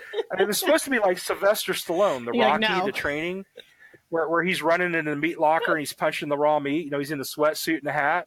And they want me to wear it. I'm like, no, I'm not wearing a hat. No, I'll wear the shirt. I'll wear the stupid pants. I'm not wearing the hat. I don't wear hats. I am not wearing the hat. That's not me. That's not real. I've wore sweatpants. I've wore sweatshirts. I wear them sometimes, not very often. I don't wear hats ever. I'm not wearing it. I'm just Yeah. not. They were a little pissed over it. I think they didn't say it, but Andy, they're both good guys. I've got nothing bad to say about the guys that made the doc, but I think Andy, in his position and the stuff that he's done and the work that he's done in Hollywood, I don't think he's used to somebody telling him no, and he didn't take it the best way a couple different times in the movie. Quite honestly, he didn't get his way, and I understand it was their money, it was their project, it was their documentary, but but I'm the one Projects that your has to live with the image. results, for the rest of my life. And I told him that I said from Hmm. now until the day I die, I'm the face on the screen. I'm the one that deals with all that in whatever way. And they're like, you really think it's going to be that big a deal about the hat? And I said, no, I don't. But that's not me. I'm not wearing it. I'm It'll not an bother you. actor. I'm me being me, and that me wouldn't wear that hat, and I'm not going to wear that hat. It's that simple. And the footage where they wanted me to run up the steps to the old high school in Atumwa, they said, okay, now take your bike and run up the stairs. I looked at them. I said, really? Look at me. Do I look like I run? I said, I'll walk up the stairs, and if you want it to look like I'm running, you can speed the video up. I said, I'm not running up the stairs. I tried to do what they wanted because I knew they were, I don't know if I'd say perfectionists, but they were really picky. They absolutely had a vision on what they wanted this project to be, and I think it was really good. Like you mentioned, the animation and stuff, but that made it tougher too because they really tried to live up to it. And when they did the Kickstarter, I believe they put a date as February of 2014, and they missed it by over 2 years. The film didn't come out until June of 16. Well, I mean, but that's kind of the nature of production, especially It is. considering, you guys they thought they had finished production and, then things changed. Yeah, and they, the animation costs money, and acquiring the rights to Oh, to yeah. the music and the different stuff like that costs money, and it took time. Post Post production, production, like just yeah. the editing. But I was the face of it, because I was the one on Yeah. Facebook, kind of pimping out the Kickstarter. Hey man, we're trying to get this film done. Any of my friends, if you can't put money in it, share it. Everything helps. Let's try to reach these goals so we can get this thing done. And I was the face of that Kickstarter, and a lot of people think that was my Kickstarter, and it wasn't. Yeah. And when the goal was February of 14, from February 14 till June of 16, I got a lot of shit from people. When's this going to be done? I put this in. I pledged this. And I'm like, talking to the wrong person. I didn't get the money. I'm not in control of the money. That wasn't my Kickstarter. I can't control when this is done. And I finally got to the point where I just started telling people, look, there's two things they can do. They can either get it done or they can get it done right. And I said, they're getting it done right.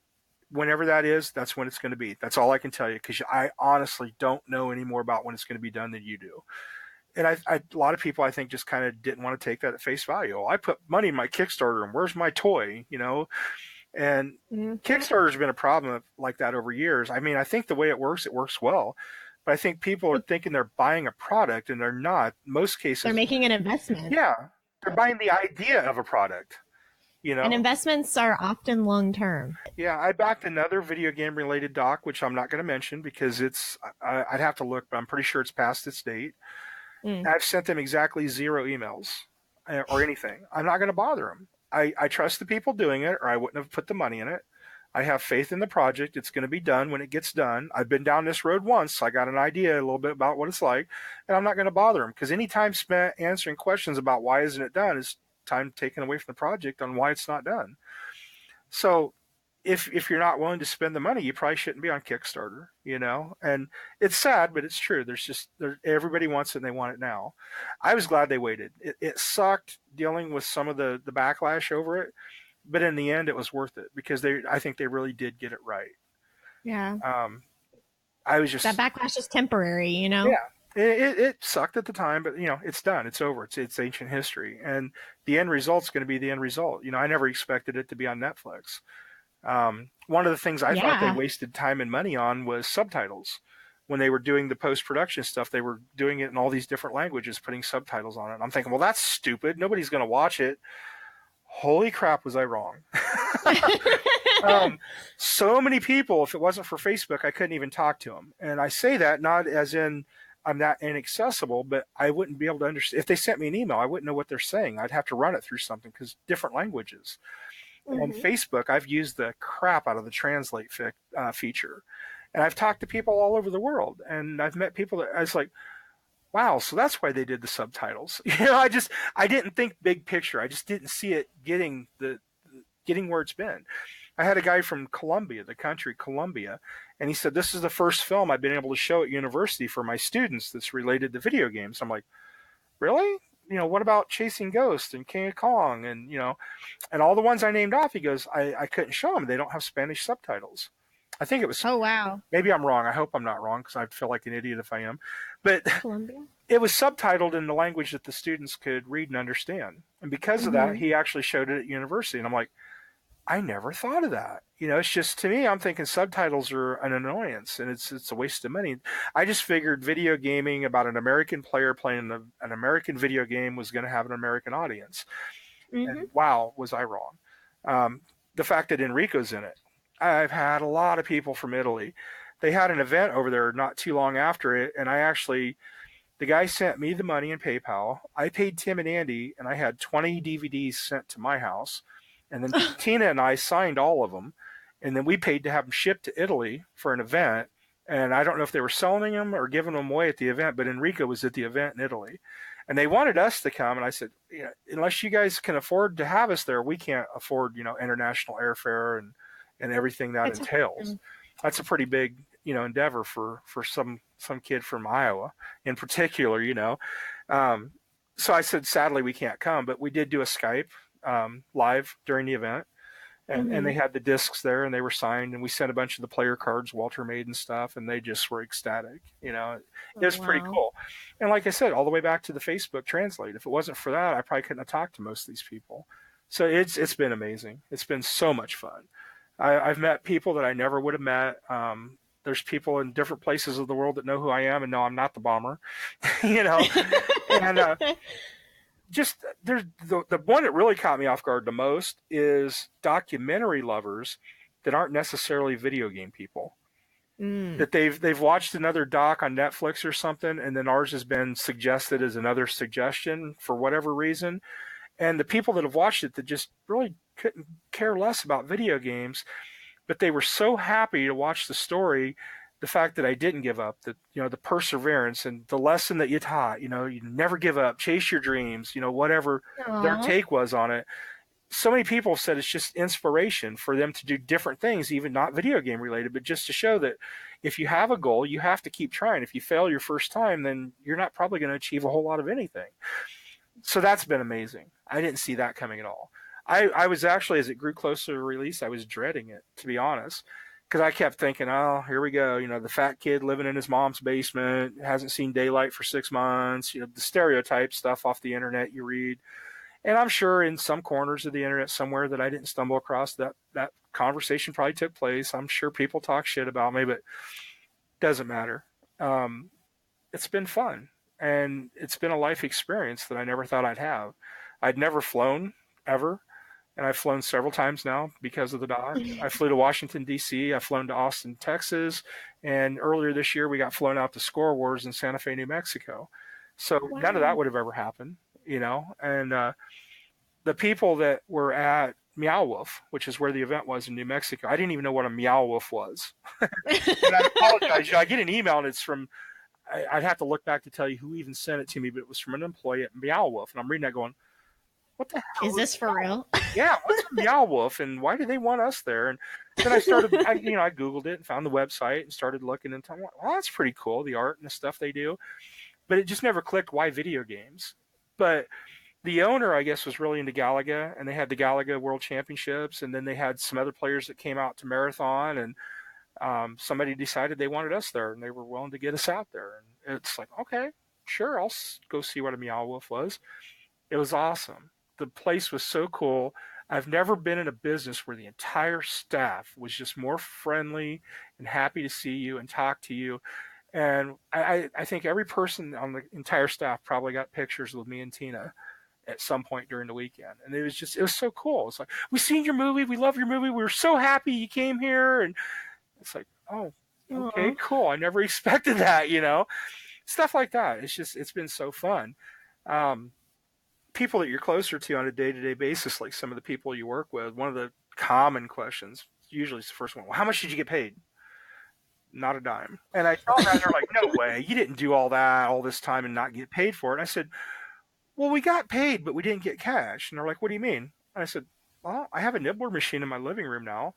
You know, I sold mine when I was a teenager. I hadn't seen one for 2 decades. I have one in my living room now. I'd never flown on an airplane before. You know, we got flown to several different places. We stayed in nice hotels. We got to go out and eat. We met people. You know, we got paid in other ways. We got paid in ways that I'm not sure we would have gotten paid even if we had the money, because we probably wouldn't have done some of the things that we did.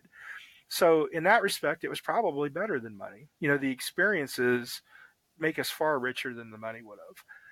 And I'll remember them longer. You know, money you get, you spend, it's gone. You paid the bills, you paid the mortgage, car payment, food, whatever, and it's gone and you forget about it. But the people, the places, the things, you never forget those. You know, they're with you forever. And the other thing I explain to people is, okay, how many people have done something in their life where somebody else felt compelled to make a movie about it and tell your story? I said, to me, that was cool. I never asked them how much money I was going to get paid. You know, it's a documentary. These guys did it out of their pocket. They did it on the side as a project because it was something they believed in. It was a story they wanted to tell. And I think they did a great job. And I think they lost money on it, quite honestly. I mean, yeah, they got all this money in Kickstarter, but that went into studio time and editing and the equipment that was used and the musical rights. And I know it's hard for people to believe that they haven't somehow made money on this, but this isn't Star Wars. This isn't a Marvel film. You know, this is something that somebody believed in, and they took time away from their family. They took time away from their job. They took time away from their friends. They went to places they never would have went, and you know, small little town Iowa that they probably never cared about or ever care to see again, maybe. But they did it, and they made it, and it's just so cool. You know, so there's some things that money just can't buy. There's some things that are bigger than money, and then for me, this was one of them. So we've been friends on Facebook for a while now, just because of, since I've started production on the show, I've kind of I have a network now of people who are involved in gaming in some capacity, and we've been friends. Right. And I've noticed that you and your wife are very close. You talk about her on social media quite a bit, and I feel like knowing that and then watching the documentary, they did a really good job of really showcasing how supportive your wife is. I feel like, especially in the second half, when you have a couple different billion point attempts that don't go your way, she's She suffered every bit of the pain that I suffered. You know, she felt just as bad as I did. Yeah, she's my best friend. I'm blessed. As the film showed, I changed jobs. I've been with the new job for 8 years. I've been with Tina for 18 years. And she's seen the good, she's seen the bad, and she's seen some of the ugly, and she's always been there for me. And I've told anybody that cares to listen that without her, that film doesn't exist. Period. maybe the 10-15 minute short straight to YouTube, maybe that exists. But without her support, without her blessing, the stuff that happened in the film from that point forward wouldn't have happened. If she, like some people, they just video games, they're stupid. I don't want that shit in my house. You're gonna waste your time playing that. Different people have attitudes about stuff. A fellow supervisor at work, she saw pictures on Facebook of our living room with these arcade machines in the living room and some of the Tim McVey stuff on the walls. And that's all my wife. She goes, your wife must really love you. And I said, why is that? What made you say that? She goes, well, to let you put that video game in her living room. And I said, you got two things right. I said, my wife really does love me. I said, but make no mistake about it, that is her living room. Every single item in every single place in that living room was because she chose that item to be in that place. And Billy Mitchell's made jokes of it, not so much jokes, kind of a tip of the hat, but kind of a joke too. I mean, not making fun of me, but he's like, you walk into Tim's house and it's a wall of Tim. It's like a shrine to Tim. And that's my wife. She did all that because that's what she wanted to see, and that's what she wants on the walls every day. When her and I got together, I had the key to the city of Ottumwa, and it was in a box, and it was in a closet or a storage unit. I don't remember which. We lived together in a house for a while that we rented, and we were there for almost 6 years, and then we bought the house that we're in now. And when we got all the stuff out of the old house and got stuff out of storage units and, finally, opened everything and started putting stuff away, she stumbles across the key. This was 2006. We'd been together since 2000. She didn't even know about it. She didn't know about Tim McVey Day. She didn't know about the first billion point game. She didn't know about the key to the city. I'd never told her. It wasn't relevant. I told that story to Tim and Andy, and they're like, no way. You guys were together for 6 years. You were actually married, and she had no idea. I'm like, no. It was something I did 25 years ago.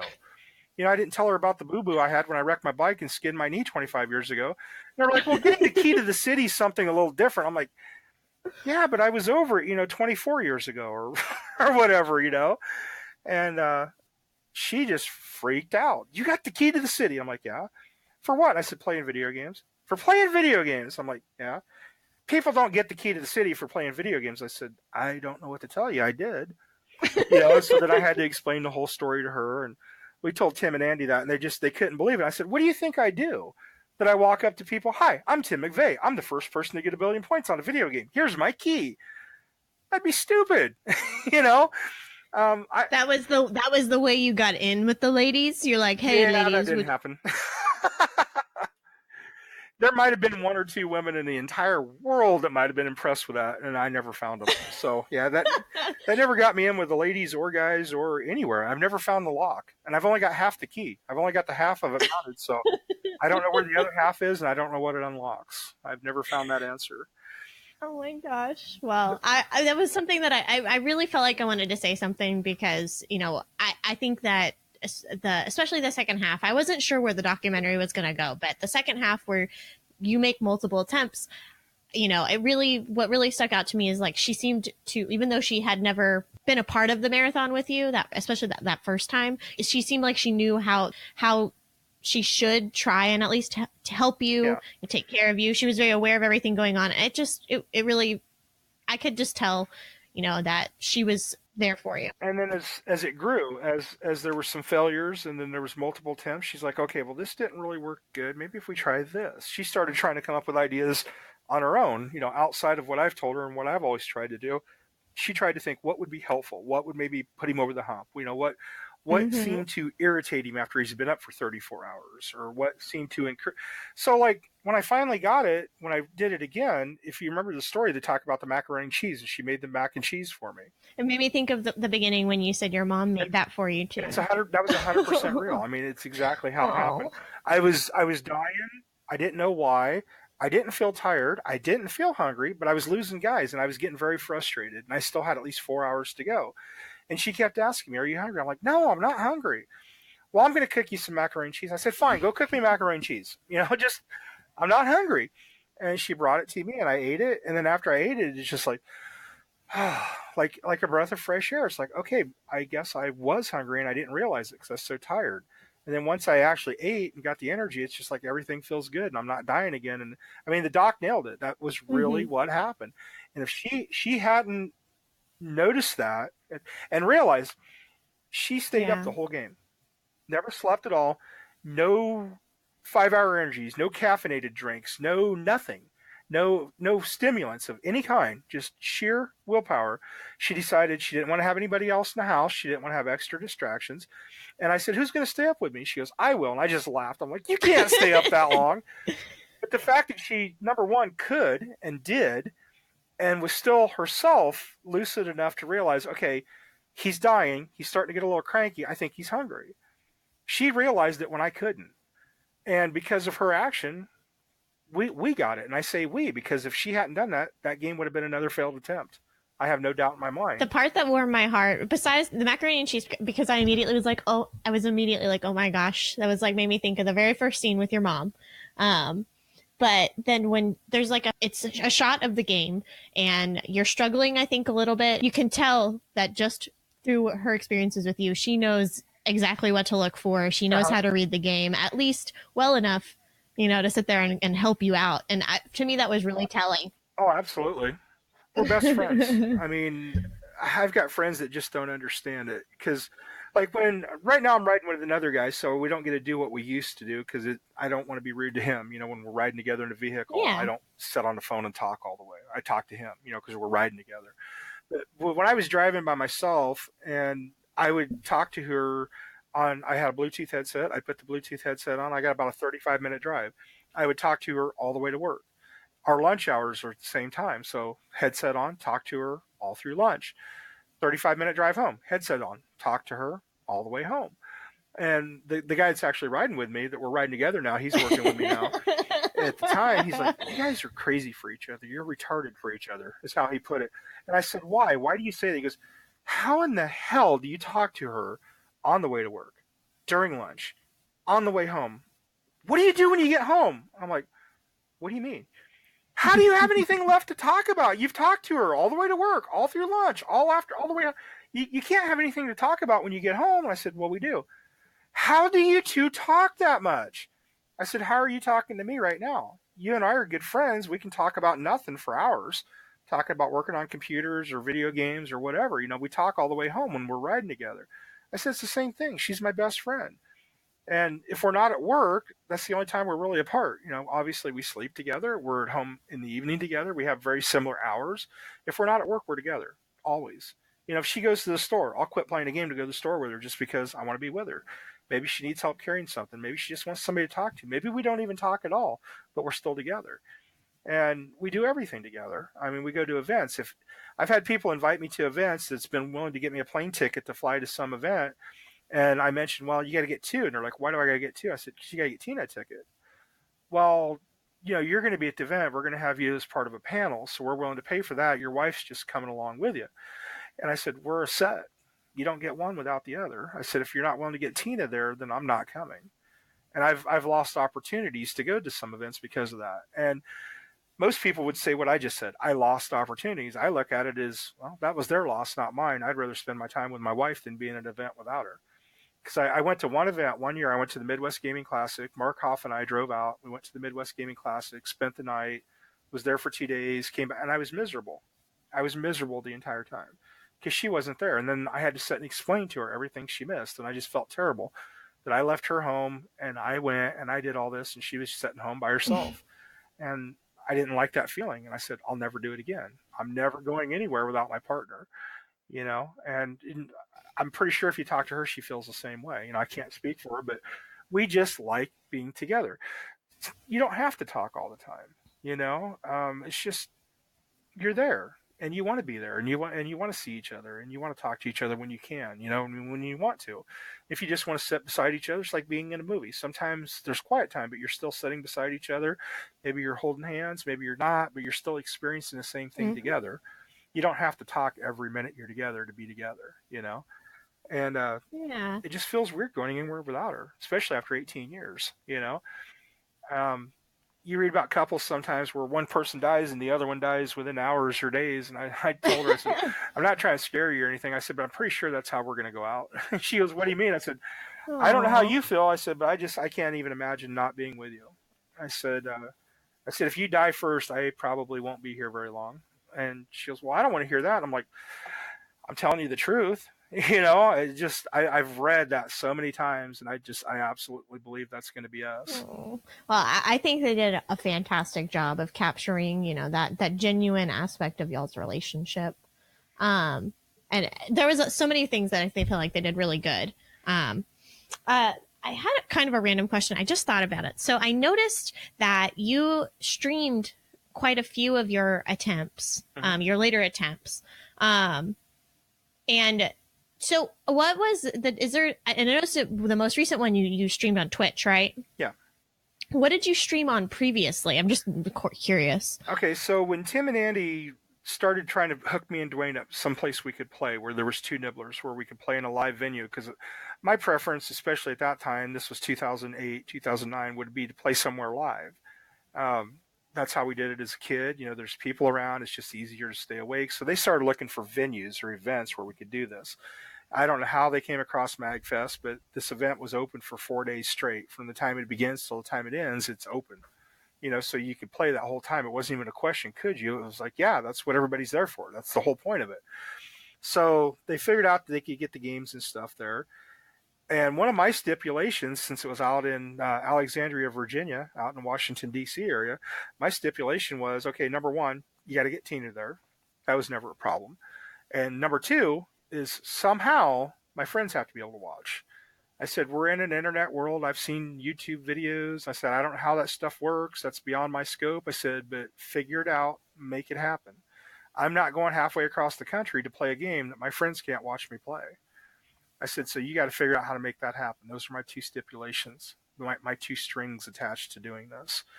So they set the first stream up between Dwayne and I, and at the time it was on, I guess what was the popular thing at that point was called Ustream. Which still exists. It's still around, but I'm not sure what really made him pick Ustream. I can tell you that Twitch didn't exist at the time. It was Justin TV at the time. I'm not even 100% sure that existed yet. I hadn't heard of it anyway. Ustream, with them using it, was the first time I heard of that. So the first event at MagFest, they did Ustream. So MagFest was a failure. We didn't get it. So the next time I played and set up my own stuff at home, I figured out how to set it up. There's a couple of really short tutorials that you could find if you looked for them, and bought a webcam and all that, and thought, well, it may not be the production quality DC had, but it's the best I can do, And that was in Easter of 2009, and I used Ustream because that's what I knew. And then I don't remember how long till my next stream, but by the time I did my next stream, the gaming place seemed to be that started. As far as I know, Dwayne and I are the first ones to ever do that. I'm not saying we're the first people to ever stream a video game, but I'm quite certain that we were the first people to ever stream classic arcade game play. Yeah. And to do it head to head with 2 people on the same machine, both trying to beat each other and trying to set a world record at the same time. So I think we were the first to start that little bit of a trend. Whether we were or not, it doesn't matter. It's just kind of a footnote thing. But yeah. So streaming started to become a thing. It started to pick up from then until now, and it's pretty huge now for some people in particular.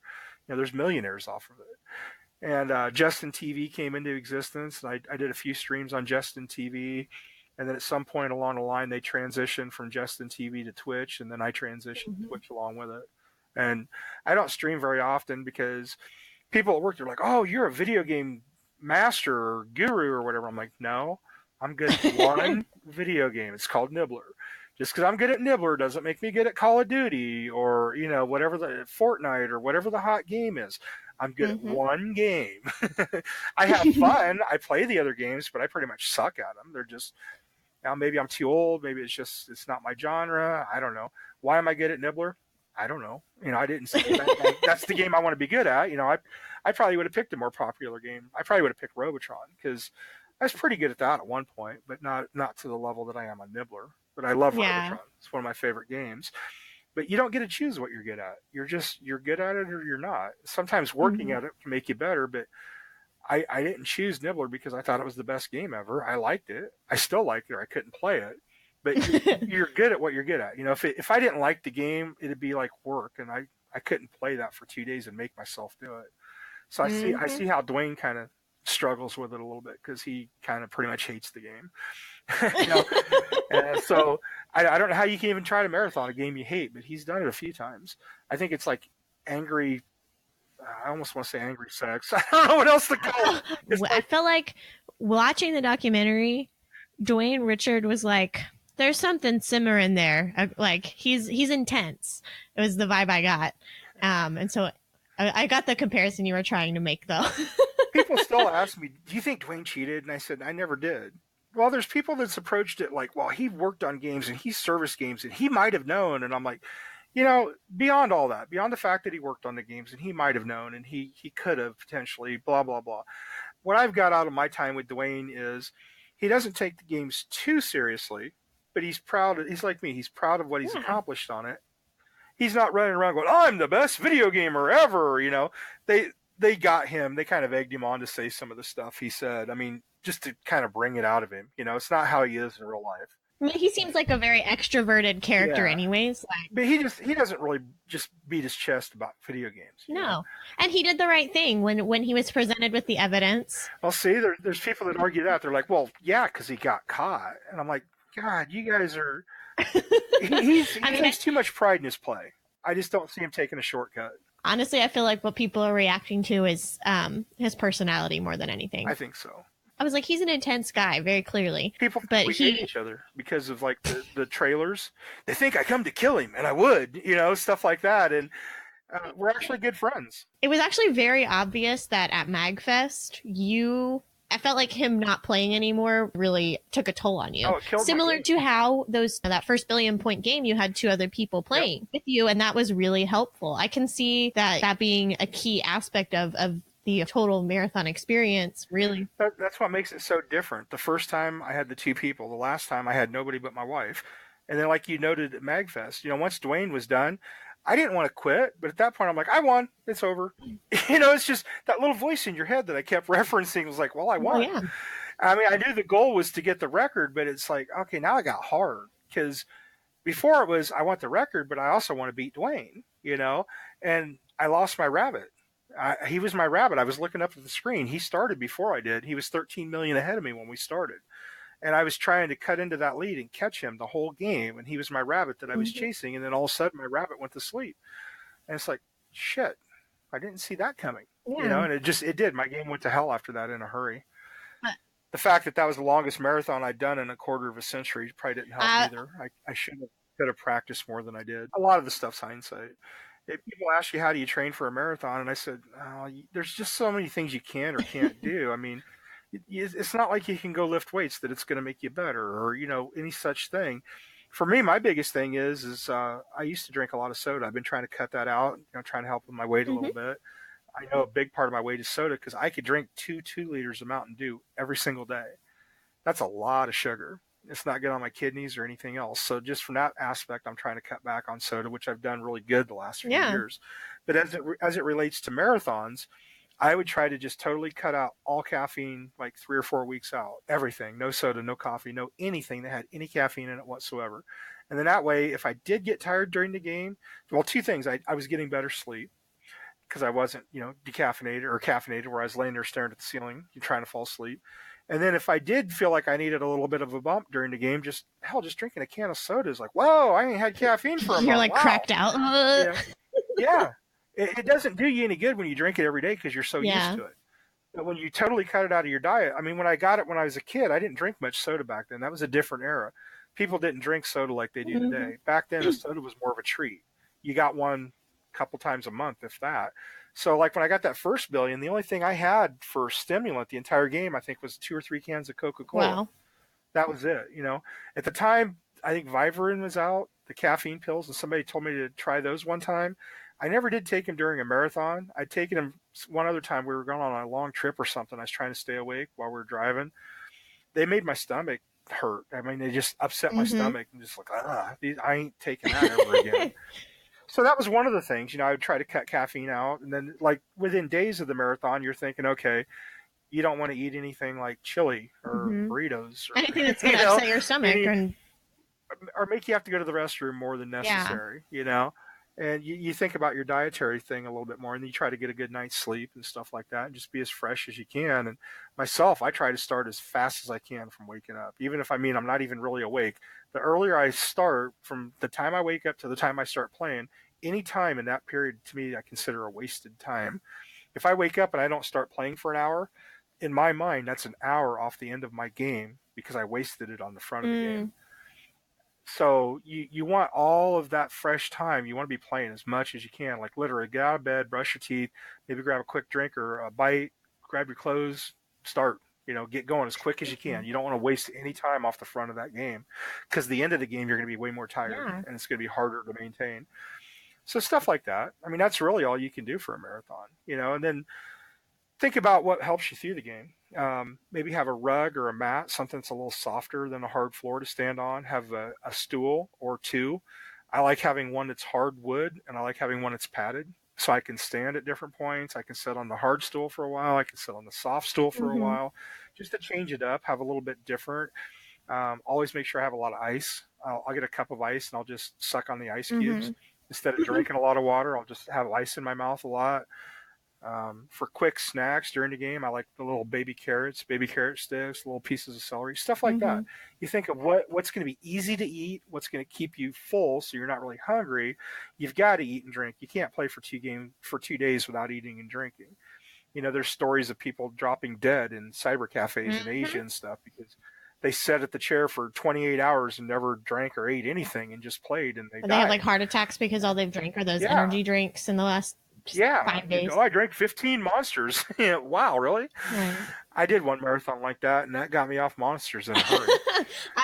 The MagFest, I drank 13 Monsters in 17 hours, and I quit drinking them after that. I bet. Because it felt like my heart was going to come out of my chest. And it's just up and down, up and down. It's like riding an elevator. You got the real big sugar rush, and then you got the really big sugar crash. And those things are horrible for you. The closest I personally have come is I did, I don't know if you've ever heard of the Extra Life gaming campaign. Every year, you marathon to raise money. And I did that last year. It was like, I streamed on Twitch for 25 hours because... What'd you think? And it was fun. I was really tired. Y'all were talking about the last 5 hours. The last 5 hours of my Extra Life stream were me playing Hearthstone, very, very passively. Great game. It is a great game, and it was. I love it. And it was honestly what I needed to like keep me going. But that last 5 hours was absolutely miserable. And they had Extra Life last year, but it happened on the same night as the time change. So it wasn't 24. Like you could do if you did 24 hours, you went from 8 to 7. And I was like, that's shitty. So I did 8 to 8 just so it sounded better. Right. But I like to say it was 25 hours because that fallback, watching it go, whatever, it's like 2 to 3 a.m. and then it goes back to 2. I was like the most disheartening fucking time change I've ever had in my life. Ever. Well, it's like over the years, people said, well, you played Nibbler for 2 days? I'm like, no. I started at 2 o'clock in the afternoon on Sunday, and I ended at 10:45 in the morning on Tuesday. And they're like, that's 2 days. I'm like, no, 2 days is 48 hours. I didn't make it 2 days. 44 hours and 45 minutes. I did not make it 2 days. Bro, that extra 4 hours, Oh, it's brutal. My goal, and I'm still not sure if I'm crazy enough to try this yet. I'd always said when I was younger, especially after this doc and everything that's went along with it, I wanted to see if I could last 50 hours once I hit 50 years old or older. And I hit 50 last August, and I haven't been. I kind of guess I did try out in New Mexico. From what everybody told me, the altitude sickness is what got me. I couldn't stay out of the restroom. No. Both ends. It just, I've never been so miserable in my life. No. I was dizzy. I probably ran to the bathroom in a 12-hour period. I probably went to the bathroom 20 times. Wow. And I was literally sitting there, like holding my legs together going, okay, I got to get some more lives built up so I can go to the bathroom. It's like, screw it, I got to go. And the bathroom was a long ways away, and you had to go through 2 sets of doors, and the doors would lock behind you, and you had to have somebody there to let you back in. You're a world-class sprinter at this point. Oh, it was horrible. I've never been so miserable and more disappointed in a marathon in my life. I lasted 28 hours, came up way short. Tomasaki did get his billion, and he just quit.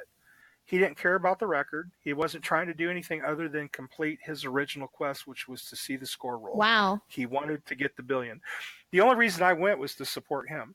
When they first invited me, I didn't know what a Meow Wolf was, and I was like, I don't really want to go play Nibbler. And Dwayne was trying to talk me into it because he was one of the ones that helped get all the machines there. Mm-hmm. And he's the one that was telling them, you need to get this person there, get that person there. And then they started adding people that I wanted to meet. Donald Hayes was going to be there and stuff like that. And then finally Dwayne dropped a bombshell that we're going to have 2 Nibblers and you're going to get to play beside Tom. And I was like, oh, you rat bastard. You finally got me. And my only goal was to see Tom get the billion. And I knew, like you said, from past experience, somebody playing beside you helps you keep going. Mm-hmm. Tom never had that. Not once. None of his marathons. He never had somebody marathoning next to him. And I was just positive that if I played next to him, he'd be able to do it. Yeah. And so I didn't want to quit. As miserable as I was, I didn't want to quit. Tom was telling me, he goes, if you're that bad, he's like, just shut it down and quit. He says, there's no shame. He says, I won't be upset with you. You don't feel well. And this was only like 12 hours in. I'm like, no, maybe it's going to get better. They went and got me Dramamine and Pepto-Bismol and a couple different things. And I'm like, maybe I can play through it. And Tom's going, if you're feeling bad, go back to the hotel. I said, Tom, I can go back to the hotel and I can feel bad there, or I can stay here and keep playing beside you and feel bad here. Either way, I'm going to feel bad. So I might as well keep playing the damn game. You're better than me. And he said, well, do what you think you want to do. He says, but don't feel like you're obligated to stay here. And I said, I'm going to be miserable no matter where I'm at. And if I'm sitting in a hotel room and I'm miserable, all I'm going to be doing is watching your stream, wishing I was still playing. I said, so I might as well stay here and be miserable, and hopefully I can play through it and it gets better. And it didn't. I put a goal in my head. If I got below 70 lives, that was too few. It just wasn't worth it. And I got under that, and I'm like, okay, that's it. Time to pull the plug. And I quit, and I'll be damned if not within an hour, all that shit went away. I wasn't dizzy anymore. My stomach was, I was like, are you kidding me? If I would have just kept playing one more damn hour, And we never left. We stayed at the venue, and I didn't stay right on top of Tom, but go over every once in a while, talk to him, see how he was doing. Do you need anything to drink? Have you ate anything? When's the last time you've been to the bathroom? Try to keep him cognizant of all the different things that he should probably be thinking about doing if he hasn't, and just try to encourage him. Come on, man, you got this. This many hours to go. You've got this. Come on, keep going. And then I'd get away from him for a while, leave him alone, not try to hover on him, and check on him, every hour or so and see how he's going. And we were there when he got it. Wow. So that made my trip. I told him when I got there, they did an interview with me. Meow Wolf did. They did interviews with all those players. And Tina and I got there a day earlier than most because of the way everything worked out with the travel. And they took us down to their studio and they did an interview with us. And one of the questions they asked me is, what do you personally want to get out of this event? What do you want to have happen or witness, or, what's your personal goals for this event? And I said, my personal goal is to see Tom complete his quest. I said, I want to see Tom get his billion. He started all this. Nobody would know who I am. Nobody would know who Rick Carter was as it relates to Nibbler. Nobody would really know who Nibbler or what Nibbler was if Tom hadn't came up with the idea. And I wanted to be there. He's a great guy, really nice guy. Him and his girlfriend Heather, and it made the whole trip worth it when they did it. I was so happy. I was probably happier than he was. It's like, yeah, you finally did it. He's a little guy. I gave him a big old bear hug. That's amazing. I felt like at the very beginning when they show you and Tom, like they do the animation of you two when y'all are kids, and then Tom is really present at the beginning part of the doc when it's all about that first billion, and I think the fact that you were there for him and supported him, that makes my heart so warm. I feel like there's a lot of craziness in the classic arcade gaming community, and yeah. Yes, exactly. Was that what I meant? But I feel like that particular story right there is just so wholesome. So the doc brought it full circle, because Tom came out to Twin Galaxies, and that's what started it all. That's what got me started on it. So then the doc gets made. Tom had quit. He hadn't played the game since he was a teenager. Tom, I didn't realize how much older he was than me. I mean, he's not really that much older, but he is 6 years older than me. And back in the 80s, I never knew that. I never asked him how old he was. Never crossed my mind. So here I'm 15, 16 playing it, and he's 21, 22. I didn't realize he was that much older than me. Not that it matters, but we weren't the same age, and it just never occurred to me. Never occurred to me to ask her. I didn't even think about it. And then when you look back on it, you talk about it, and it's like, well, yeah, he was in college. That's when he found the game, and he started playing. So anyway, he inspired me, which got me started, which, I got the billion and the day and all that stuff that went with it. Well, when the doc came out, since Tom was actually in it, I talked about him, and Tim and Andy went and met Tom, and they got some of the footage, that's in the doc. And they invited him out to Ottumwa. They did a screening in Ottumwa. I got inducted into the International Video Game Hall of Fame in 2016, and it's in Ottumwa. And Tim and Andy came out, and they actually did a screening in Ottumwa. So, like Walter was there, and they brought Tom out. And it's the first time Tom and I had seen each other since we were kids. And that was the first time Tom had seen the doc. And so the doc inspired him to start playing again.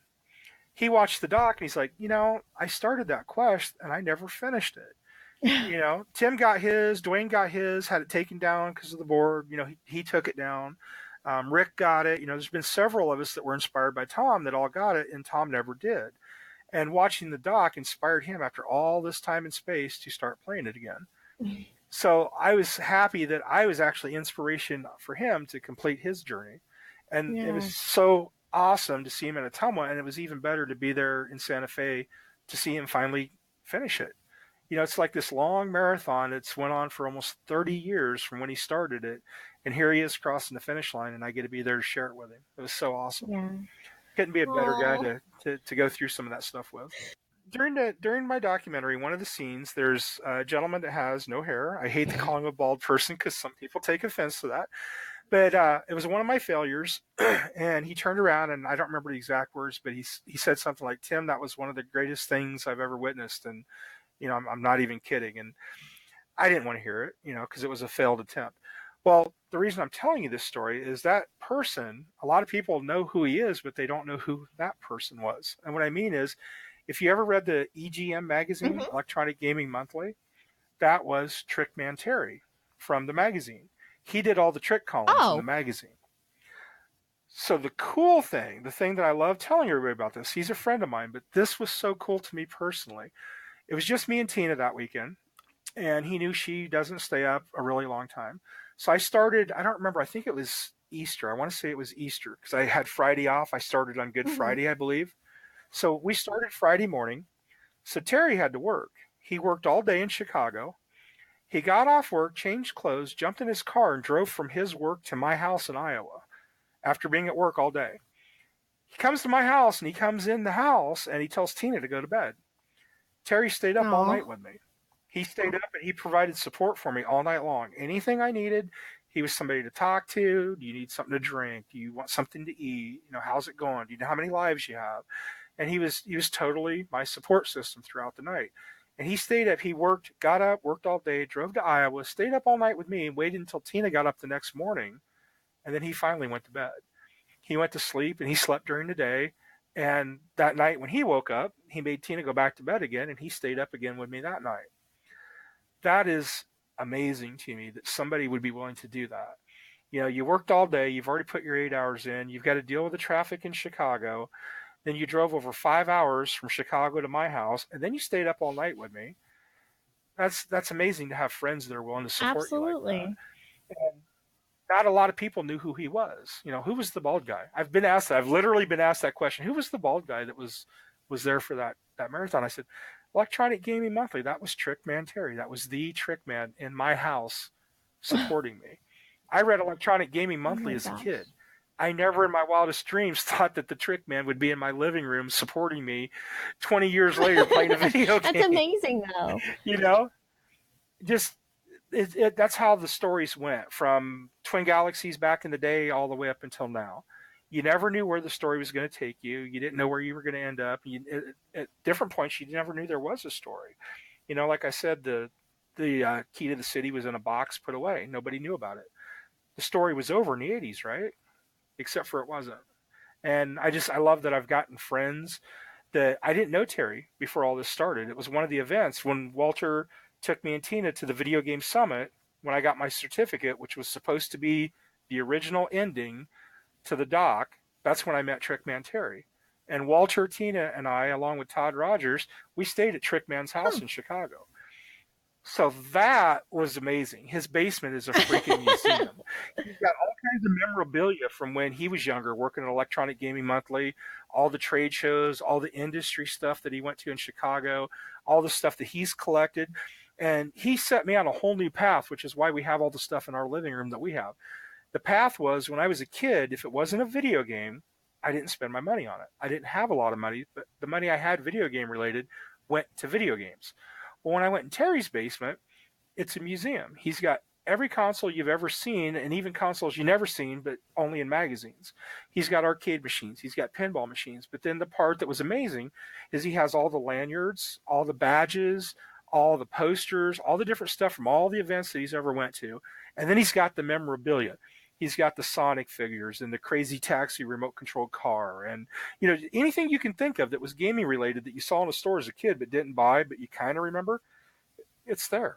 He has it, and because of him, Tina started collecting all the stuff, and we've got figurines all over the house, and we've got 600 Skylanders, and it was all because of meeting Terry, which we met because of the doc, and then it's just so many things went full circle. It was just incredible. Oh my gosh! Well.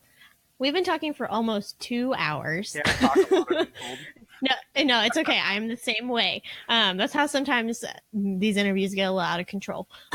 Not really, but I love to talk, and I find the more I talk, the more questions I end up having. It happens a lot, and it's kind of fun for me doing these interviews because not everybody asks the same questions. People watch things and they see things differently, or they view it differently, or they're curious about things that the other person didn't even notice maybe, and it's a lot of fun. So it's easy to get lost in conversation sometimes. Absolutely. Do you have a Twitch channel that you want people to follow you on so they can watch you occasionally? I hardly ever stream, but I do have a Twitch channel. It's obvious, it's twitch.tv and then / and my gamer tag is Sprinter461. So SPRINTER 461. Perfect. And that's taken, there's been a few people that's asked me what the hell that means. What's that got to do with gaming? And I said, actually, not a damn thing. My dad, if you remember in the doc, they showed some of the racing stuff, and I talked about my dad a little bit. He drove a push truck at our local sprint car track up at Knoxville, Iowa, which is the most famous sprint car track, arguably, in the entire world. And he drove a push truck. Sprint cars don't have starters. They're very minimalistic cars. There's no starter. There's no battery. There's no transmission. It's in gear or out of gear. So the way they started is they put it in gear, and a truck pushes them, and the wheels turn, starts the engine turning, car starts. So anyway, my dad did that, and that's how I got into racing. That's probably the first thing I remember in my life. I'm pretty sure I probably said race before I said mom or dad. So sprint cars, the media often calls them sprinters for short. It's a contraction of sprint cars. They're referred to as sprinters. And my favorite sprinter was the number 461 car out of Pennsylvania. It was called the Brickmobile, and the paint job on the wings and on other parts of the car, it looked like a brick wall. The guy that owned it, his name was Walt Dyer, and he owned a masonry business. It was Walt Dyer Masonry. And the car was unique. You seen it from a mile away. The brick wall just stood out on the track, and it was a 461, which most cars only have 1 or 2 digits, and here his car has 3. And then on the shirts, he had the car on the front, and he had some stuff on the back, sponsors. And then on the sleeve, it had an outhouse, which people listening to this might not even know what an outhouse was. Years ago, I know what an outhouse is. Yep, they were outside. They were an outhouse. And his has a picture of an outhouse on the sleeve. And since he's into masonry, the old saying is built like a brick shithouse. So when I'd heard my mom say that when I was a kid, because back in the day, there were a lot of outhouses around and stuff. And we actually lived in a house that had one, which wasn't fun in the wintertime in Iowa. But the first time I saw that car, the bricks, it just had a unique look. The guy was really nice, the owner, the driver. And then I seen the built like a brick shithouse on the sleeve, and I just started cracking up. It made me remember my mom saying it. So I bought one of his shirts. So when I went online, the first time, my love for sprint cars, I started using the name Sprinter. Well, that was back in the BBS days, before internet. So when internet came around, I started using Sprinter. And then as the internet grew and more people got on, you'd go to a new site and you'd find out Sprinter was gone. And I'm like, okay, now what the hell do I do? So then my favorite sprint car is the 461. So I just became Sprinter 461. And I use that everywhere. I've had that for, I don't know, 15, 20 years.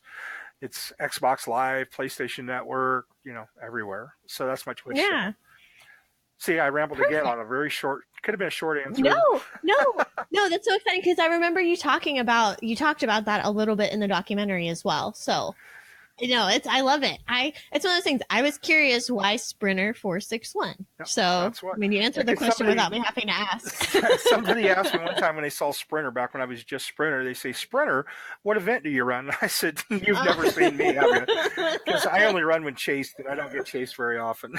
Oh my gosh, that's so funny. Do you have any other social media that you would want people to follow you on? I'm on Facebook as Tim McVey. I've got my own personal page. We've got my wife mostly maintains kind of like I guess you'd call it a fan page. Mm-hmm. I'm on the U.S. National Video Game Team page, and I'm on Twitter as Sprinter461. Most of my Twitter stuff comes from Facebook. It cross posts for me. Mm-hmm. I stream PC games and whatever I feel like it, I guess, whenever I feel like it on Facebook more often than anything. Okay. It integrates so easily with the PC when I'm on there. But if I do any arcade streaming, it's on Twitch. I got the webcam mounted to the machine, and I just plug the laptop in and turn it on, and it's on Twitch, and away we go. So if anybody wants to see it, it may be few and far between, but if they go to my page and follow it, they'll know when I go live if they're interested. Awesome. Well, I really appreciate the time that you've taken to talk with me, Tim. I know that you've rehashed a lot of these stories many times, but I was really excited to finally get to talk to you myself. So. Well, thanks for having me. I appreciate it. I appreciate your time as well. A lot of people, they see themselves as pseudo celebrities or whatever they envision themselves as, and I don't. I view myself as just a guy that plays video games. It's really good at one game. So. People appreciate me taking my time, but I appreciate you taking your time too. Without you doing what you do and hosting people like myself, people don't know who we are. They don't get a chance to know us better or learn stuff about us. So very much appreciate you doing what you do and taking the time to talk with me. So thank you. Of course. And I will have links to like your social media, your Twitch, the U.S. National Video Game Team, all that stuff I'll have on my website in the show notes for this episode. So, but yeah, I think that's it. I'm going to go ahead and... Thank you so much for listening, and don't forget to check out cakebites.com for show notes for today's episode, in addition to links to all of the social media where you can find me and the show. I hope to hear from you soon. See y'all next time.